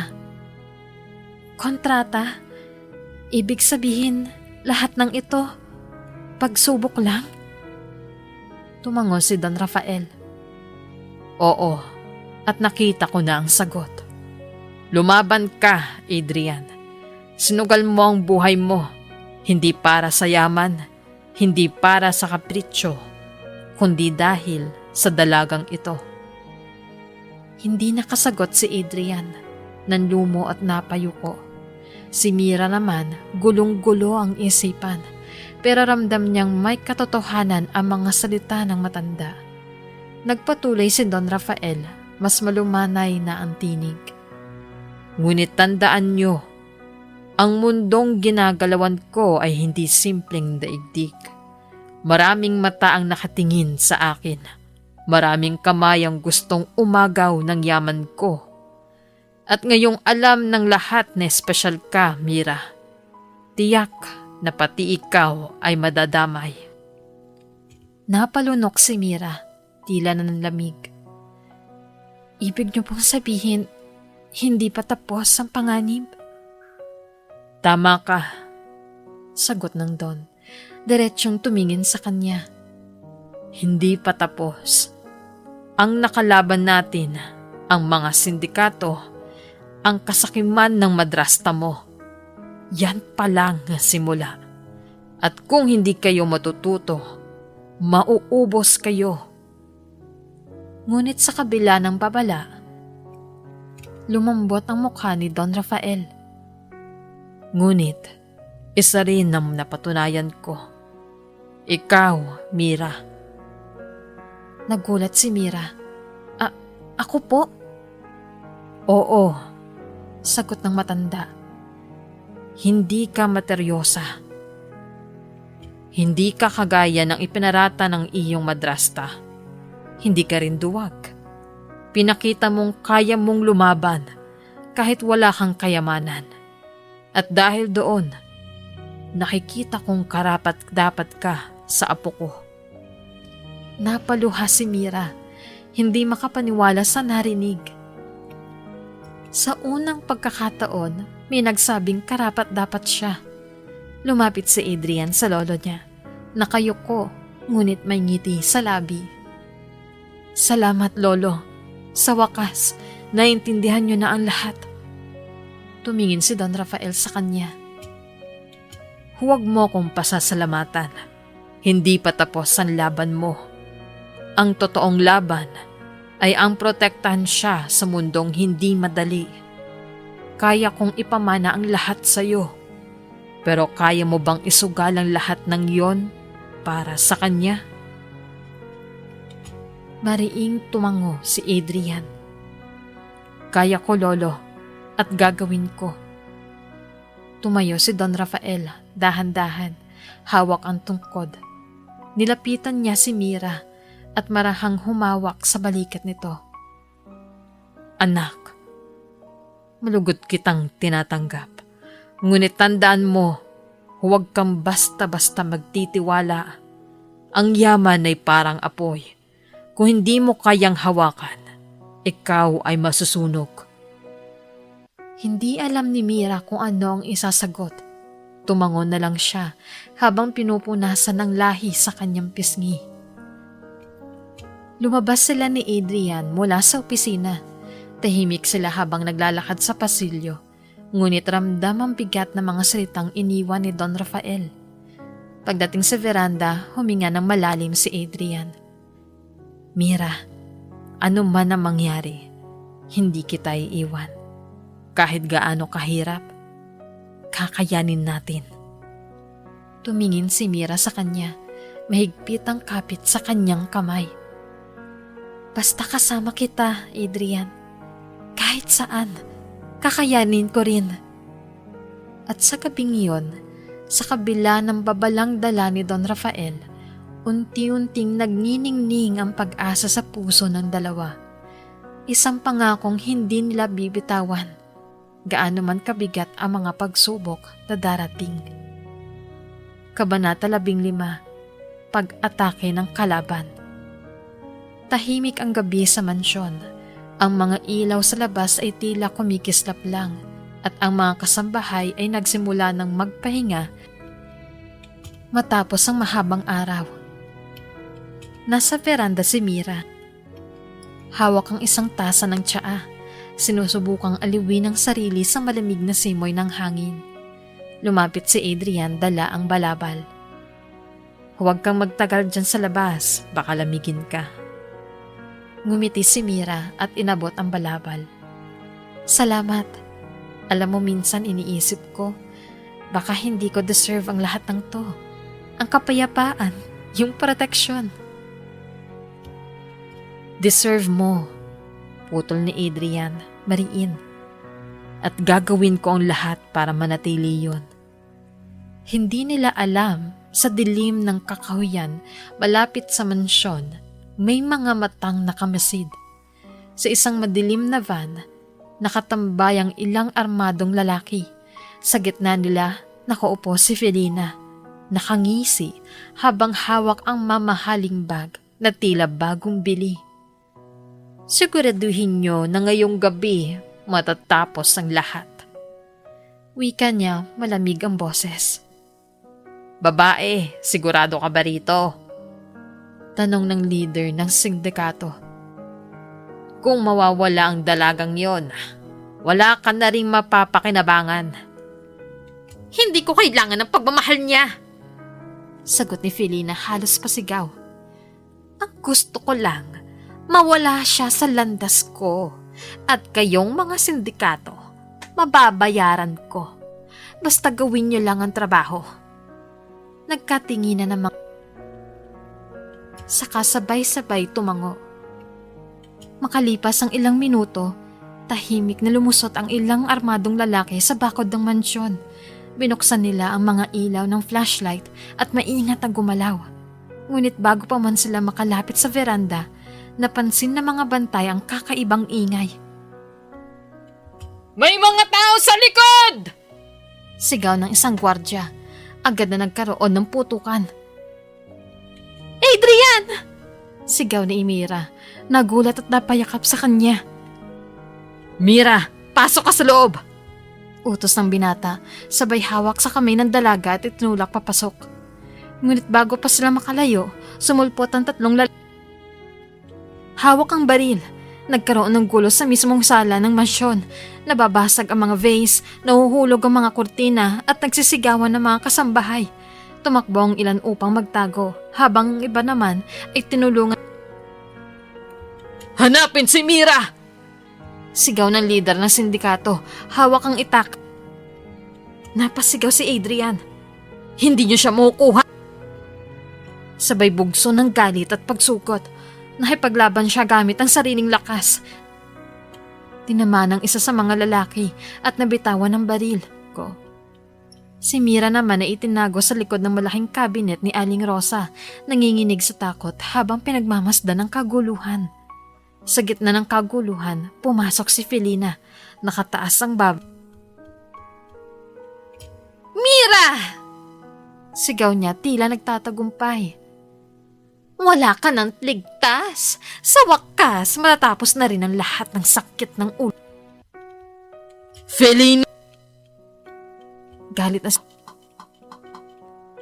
Ikaw pala nasa likod nito. Tawa lang ang sinagot ng babae. Oo, ako. At ngayong gabi, mawawala ng palamunin mong iniingatan. Nagpupumigla si Mira mula sa... Madrasta! Wala ka talagang puso! Hindi ko kailanman naging ina sa'yo. Malamig na sagot ni Felina. Nagpatuloy ang laban. Dumating ang ilang tauhan ni Don Rafael, armado at nakikipagsagupa sa mga tak. Bumagsak ang dugo sa marmol na sahig at ang mga sigaw ng mga tao ay umaalingaw sa buong mansyon. Hawak ni Adrian ang isang bakal at pinarot. Dumikit ka lang sa akin! Sigaw niya habang pinapalo ang mga umaatake. Adrian, baka masaktan ka! Iyak ni Mira pero hindi siya pinakinggan ng binata. Sa isang iglap, halos nadapa si Adrian nang muntik siyang tamaan ng itak. Ngunit mabilis na gumanti ang tauhan ni Don Rafael at nailigtas siya. Isang lalaki mula sa sindikato ang nakalapit kay Mira, hawak ang baril. Huwag kang kikilos! Nanlaki ang mga mata ni Mira. Adrian! Ngunit mabilis na kumilos si Adrian. Itinulak ang lalaki at sinikmuraan. Kumalabog ang katawan nito mula sa mesa at bumagsak ang baril. Nagtagpo ang tingin ni Mira at Adrian. Parehong hingal, parehong sugatan. Ngunit alam nilang hindi sila bibitaw. Maya-maya dumating si Don Rafael kasama ang ilan pang armadong tao. Tama na yan! Malakas ang sigaw ng matanda. Nabigla ang mga sindikato. Kita sa mukha nila ang kaba. Hindi nila inasahan na may mas malaking puwersang darating. Umatras na tayo! Utos ang kanilang leader. Isa-isa silang tumakbo palabas ng mansyon. Iniwan ang kanilang mga sugatang kasamahan. Si Felina, galit na galit ay hinila na lamang ng isa sa kanila palabas. Hindi dito nagtatapos to! Sigaw niya habang tuluyang lumabas. Tahimik ang sumunod na sandali. Ang sahig na mansyon ay puno ng dugo at basag na gamit. Ang mga kasambahay ay lumabas mula sa kanilang pinagtataguan, nanginginig at umiiyak. Si Adrian, hingal at pawisan, agad na niyakap si Mira. Ligtas ka na, tapos na. Pero mariing umiling si Mira. Hindi pa tapos, Adrian. Nararamdaman ko, babalik sila. Napitingin si Adrian kay Don Rafael na nakatayo. Seryoso ang muka. Tama siya. Wika ng matanda. Ang laban na ito ay umpisa pa lamang. At kailangan niyong maging handa. Kabanata 16. Sakripisyo at pagbabago. Madilim ang paligid ng gabing iyon. Matapos ang huling pag-atake ng mga sindikato, doble na ang pagbabantay sa mansyon. Pero kahit gaano pa kahigpit ang seguridad, may pakiramdam si Mira na hindi pa tapos ang panganib. Nakatayo siya sa balkonahe ng kanyang silid, nakatanaw sa labas. Tahimik ang mga gwardya, pero sa dibdib niya, kumakabog ang kaba. Lumapit si Adrian, halatang pagod, ngunit alerto pa rin. Hindi ka pa natutulog? Hindi ako mapalagay, sagot ni Mira. Mahina ang tinig. Parang may mangyayaring masama. Hinawakan ni Adrian ang kamay niya. Basta't nandito ako, walang makakagawa ng masama sa'yo. Hindi pa man sila nakakahinga. Muling umilingaw-ngaw ang putok ng... May pumasok na naman! Sigaw ng isa sa mga gwardya. Agad na kumilos si Adrian. Mira, halika! Hinila niya ang dalaga palabas ng silid, pababa sa pasilyo. Pero bago sila makababa, may 3 lalaking armado na ang Sumama ka sa amin, babae! Sigaw ng isa, hawak ang baril. Hindi! Mariing sagot ni Adrian. Sabay tinulak si Mira sa likod niya. Nagkaroon ng matinding komosyon. Nakipagbuno si Adrian sa isa habang si Mira ay tinangkang. Bitawan ninyo ako! Nang akmang babarilin si Mira ng isa sa mga sindikato, mabilis na tumalon si Adrian Adrian! Sigaw ni Mira, nanlaki ang mga mata. Tumama ang bala sa balikat ni Adrian. Bumagsak siya, ngunit agad na bumangon kahit sugatan. Nikipaglaban pa rin siya gamit ang natitirang lakas. Mira, tumakbo ka na! Utos niya, nanginginig ang tinig sa sakit. Pero imbes na tumakbo, lumapit si Mira at inalalayan siya. Hindi kita iiwan, Adrian. Hindi ko kaya. Sa gitna ng kaguluhan, dumating ang mga gwardya at tauhan ni Don Rafael. Nagsimula silang gumanti ng putok at nagpilitang umatras ang mga sindikato. Naiwan si Adrian, duguan at halos hindi makatayo. Habang hawak niya ang sugatan na si Adrian, nangingilid ang luha ni Mira. Bakit mo ginawa yun? Pwede naman akong mamatay. Pinutol siya ni Adrian, pilit nang umiti kahit namumutla. Hindi ko hahayaan. Mas mabuti pang ako kaysa ikaw. Ikaw ang buhay ko, Mira.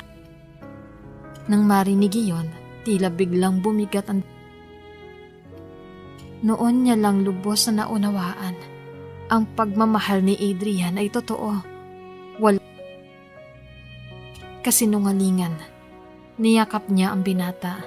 Mahigpit. Adrian, tawarin mo ko. Ang dami kong duda. Ang dami kong takot. Pero ngayon, alam ko na. Mahal din kita. Nakangiti si Adrian kahit hirap. Salamat. Sapat na yun para lumaban ako. Dinala nila si Adrian sa loob ng mansyon. At doon siya ginamot ng doktor na agad na ipinasok ni Don Rafael. Habang ginagamot ang sugat niya, hawak-hawak ni Mira ang kamay niya. Hindi bumibitaw. Hindi ka mawawala sa akin, Adrian. Bulong niya, halos umiiyak. Hindi ko hayaang maagaw ka ng sinuman. Kahit mahina, pinisil ni Adrian ang kamay niya. Lalaban tayo hanggang dulo. Kinabukasan, habang nagpapahinga si Adrian sa higaan, umupo si Mira sa gilid niya. Hindi na siya ang dating takot at nag-aalinlangan.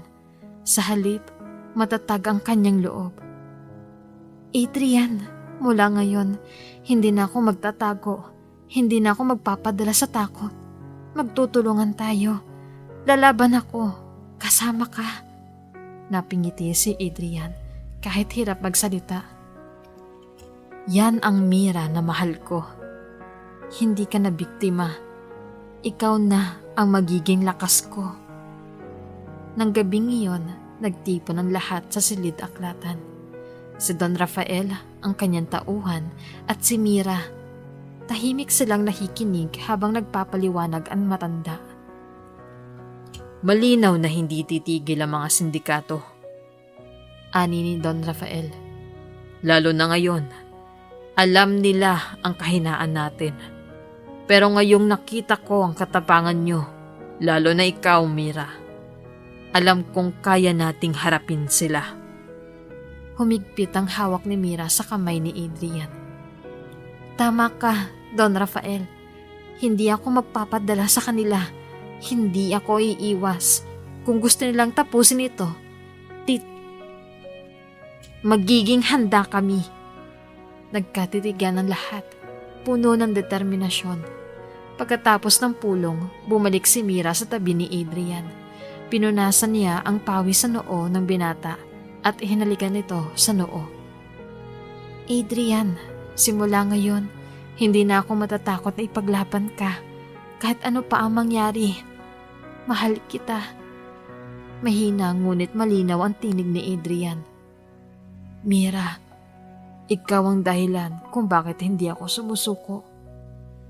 At sa gitna ng dilim ng gabi, kahit sugatan at puno ng banta ang paligid, Kapwa nila nararamdaman na may bago silang lakas. Ang lakas na galing sa pagmamahalan ng handang magsakripisyo at magbago para sa isa. Kabanata 17, Pagbabayad ng Kasalanan. Madilim na ang kalangitan nang dumating ang convoy ng mga pulis sa bahay ni Felina.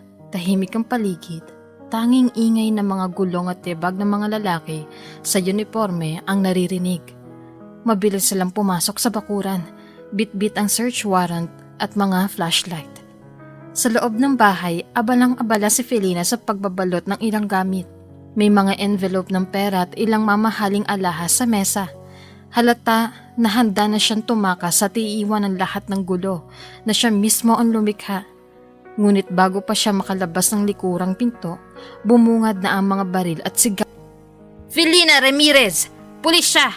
Huwag kang kikilos! Malakas na tinig ng hepe. Napatigil siya. Nanlaki ang mga mata at mabilis nagtago ng maliit na baril sa gilid ng kanyang palda na paligiran. Ngunit mabilis din siya napaligid. May 2 pulis na agad dumapit at inagaw sa kanya ang sandata bago pa niya magamit. Walang kwenta kayo! Wala kayong karapatan! Pasigaw na depensa ni Felina. Pilit na nagpupumiglas habang isinasakay siya ng may posas. Habang inilalabas siya ng bahay, nakita ng mga kapitbahay ang nangyayari. Mga ilan na nagtakip ng bibig, ang iba naman ay nagbubulubulungan. Ang dating elegante at mapagmataas na Felina, ngayon nakaposas at nakayuko. Dinala ng pulis siya. Kinabukasan, tahimik na dumating si Mira sa presinto. Bagaman may kaba sa kanyang dibdib, alam niyang kailangan niyang harapin si Felina. Hindi para maghiganti, kundi para tuldukan ang lahat ng sakit na idinulot nito. Pagkapasok niya sa interrogation room, nandoon si Felina, nakaupo sa bakal na mesa, nakaposas pa rin at nakasuot ng kulay kahel na damit, pangkulungan. Nangingislap pa rin ang mga mata nito sa galit. Ngayon, ano na? Dumating ka para pagtawanan ako? Sarkastikong sabi ni Felina, sabay hampas ng mga kamay sa mesa. Huminga ng malalim si Mira bago sumagot. Hindi, Tia Felina. Dumating ako para sabihin sa'yo na tapos na. Wala nang kapangyarihan sa akin. Matagal mo na akong tinakot, inapi at sinaktan. Pero ngayon, wala na yon. Natawa si Felina pero bakas ang pait. Tapos na? Sa tingin mo makakalimutan ko na lang lahat? Lahat ng paghihirap ko? Ikaw ang dahilan kung bakit ako naghirap. Ikaw ang dahilan kung bakit ako naging ganito. Umiling si Mira, pilit pinipigil ang pagpatak ng luha. Hindi ako ang dahilan. Ikaw mismo ang gumawa ng desisyon. Pwede kang pumili ng tama, pero lagi mong pinili ang masama. At ngayon, ito ang kapalit. Saglit na tahimik si Felina. Nakita ni Mira ang kabagyang panginginig ng labi nito. Tila ba may bakas ng pagsisisi, pero pilit tinakpan ng galit. Kung hindi lang sana ikaw. Kung hindi lang ikaw ang paborito ni Don Rafael. Hindi mo kailangang ikumpara ang sarili mo sa akin. Bariing sagot ni Mira. Ang totoo, matagal na kitang pinatawad. Pero ang hustisya, hindi yon pwedeng palampasin. Ito ang oras na kailangan mong panagutan ang lahat ng ginawa mo. Nagtagpo ang kanilang mga mata. Si Mira, puno ng lakas at tapang. Si Felina, puno ng galit at panghihinayang. Sa loob ng silid, tila ba dumaan ang maraming taon ng sakit at laban. Pero sa wakas ay malinaw na. Tumayo si Mira, hudyat na tapos na ang kanilang pag-uusap. Sana balang araw, matutunan mong tanggapin ang lahat na hindi kita kinasusuklaman, Tia Felina. Pero wala ka ng puwang sa buhay ko. Hindi na nakasagot si Felina. Napayuko na lamang ito, tila ba naubusan ng lakas. Ang mga matay puno ng luha na ayaw niyang ipakita at ang dating matapang na tinig ngayon ay naging bulong na lamang. Paglabas ni Mira ng silid, naramdaman niya ang gaan sa dibdib. Parang sa unang pagkakataon matapos ang lahat, tunay na siyang malaya. Sa hallway ng presinto, naghihintay si... Agad siyang lumapit kay Mira at mahigpit na hinawakan ng kamay nito. "Kumusta? Kinaya mo ba?" Ngumiti si Mira, bahagyan tumango. "Oo, tapos na, Adrian. Wala na siyang kapangyarihan sa akin." "Good," sagot ni Adrian sabay yakap sa kanya. "Ngayon, wala nang makakahadlang sa atin. Ikaw at ako na lang." Sa labas ng presinto, sumilip ang liwanag ng araw. Isang simbolo na bagong simula para kay Mira. Malayo sa dilim ng nakaraan. Kabanata 18, Pagtatapos at panibagong simula. Ilang linggo matapos ang kaguluhan, unti-unting bumalik ang katahimikan sa mansyon. Ang dating puno ng kaba at panganib na paligid, ngayon ay napapalitan ng tawa at sigla. Ngunit higit sa lahat, si Mira ay tila nakahinga ng maluwag. Wala nang habol ang at ang madrasta niyang si Felina ay tuluyan ng nahatulan ng pagkakakulong. Sa loob ng silid, nakahiga si Adrian, ngayon gising at nakangiti. Halos kompletong gumaling na ang sugat. "Kumusta ang mahal ko?" Biro ni Mira habang inaayos ang unan sa ilalim ng kanyang ulo. "Mas lalo akong gumagaling kapag ikaw ang kasama ko," sagot ni Adrian sabay hawak sa kanya. "Mira, hindi ko akalaing darating ang araw na ganito ako kasaya." Napangiti si Mira. "Ako rin. Ang dami nating pinagdaanan. Ang dami kong luha, takot at galit. Pero ngayon, alam ko na kung saan ako nabagay. Dito, sa tabi mo."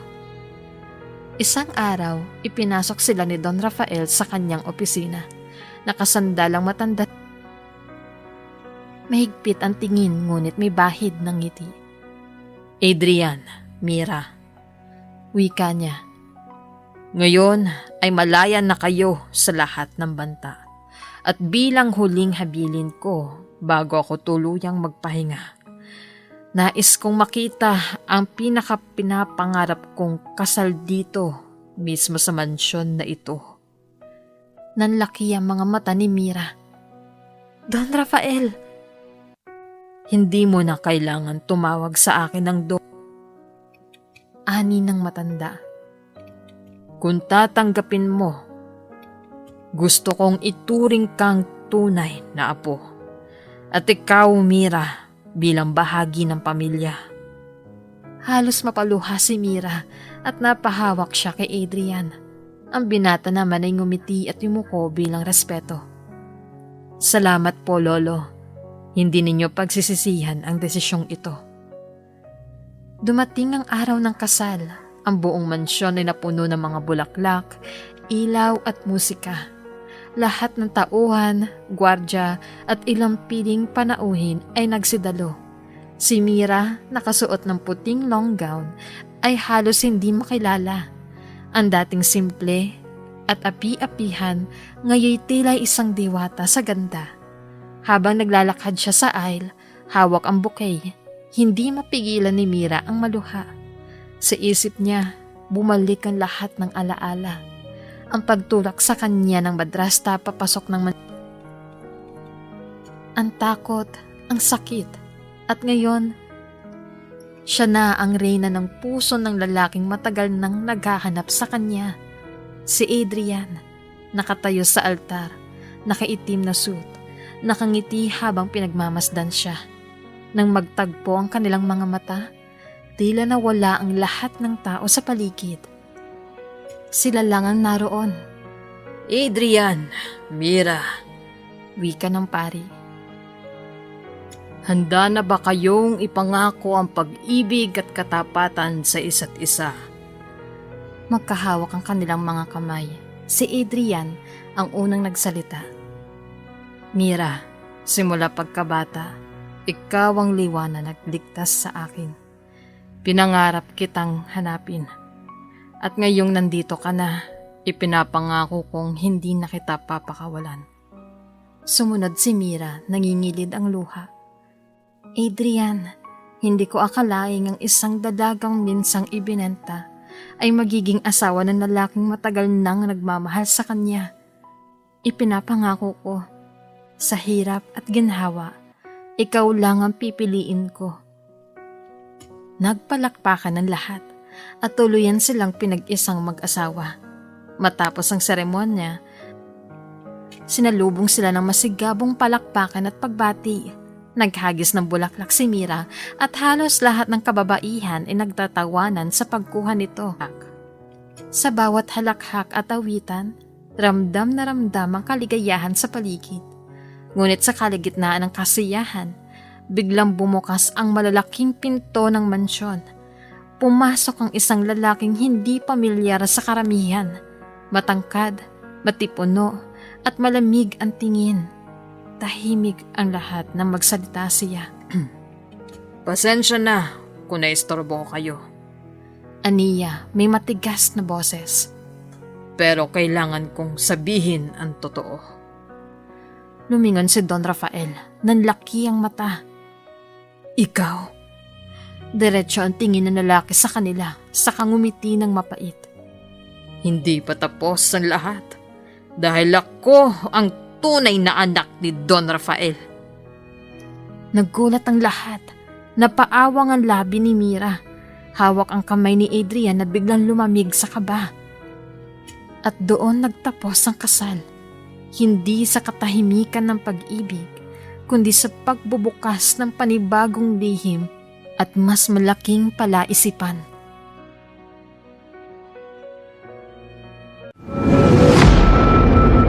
Bago ka pa lang sa channel na ito, Ate Jane TV, huwag kalimutang pindutin ang notification bell and subscribe button.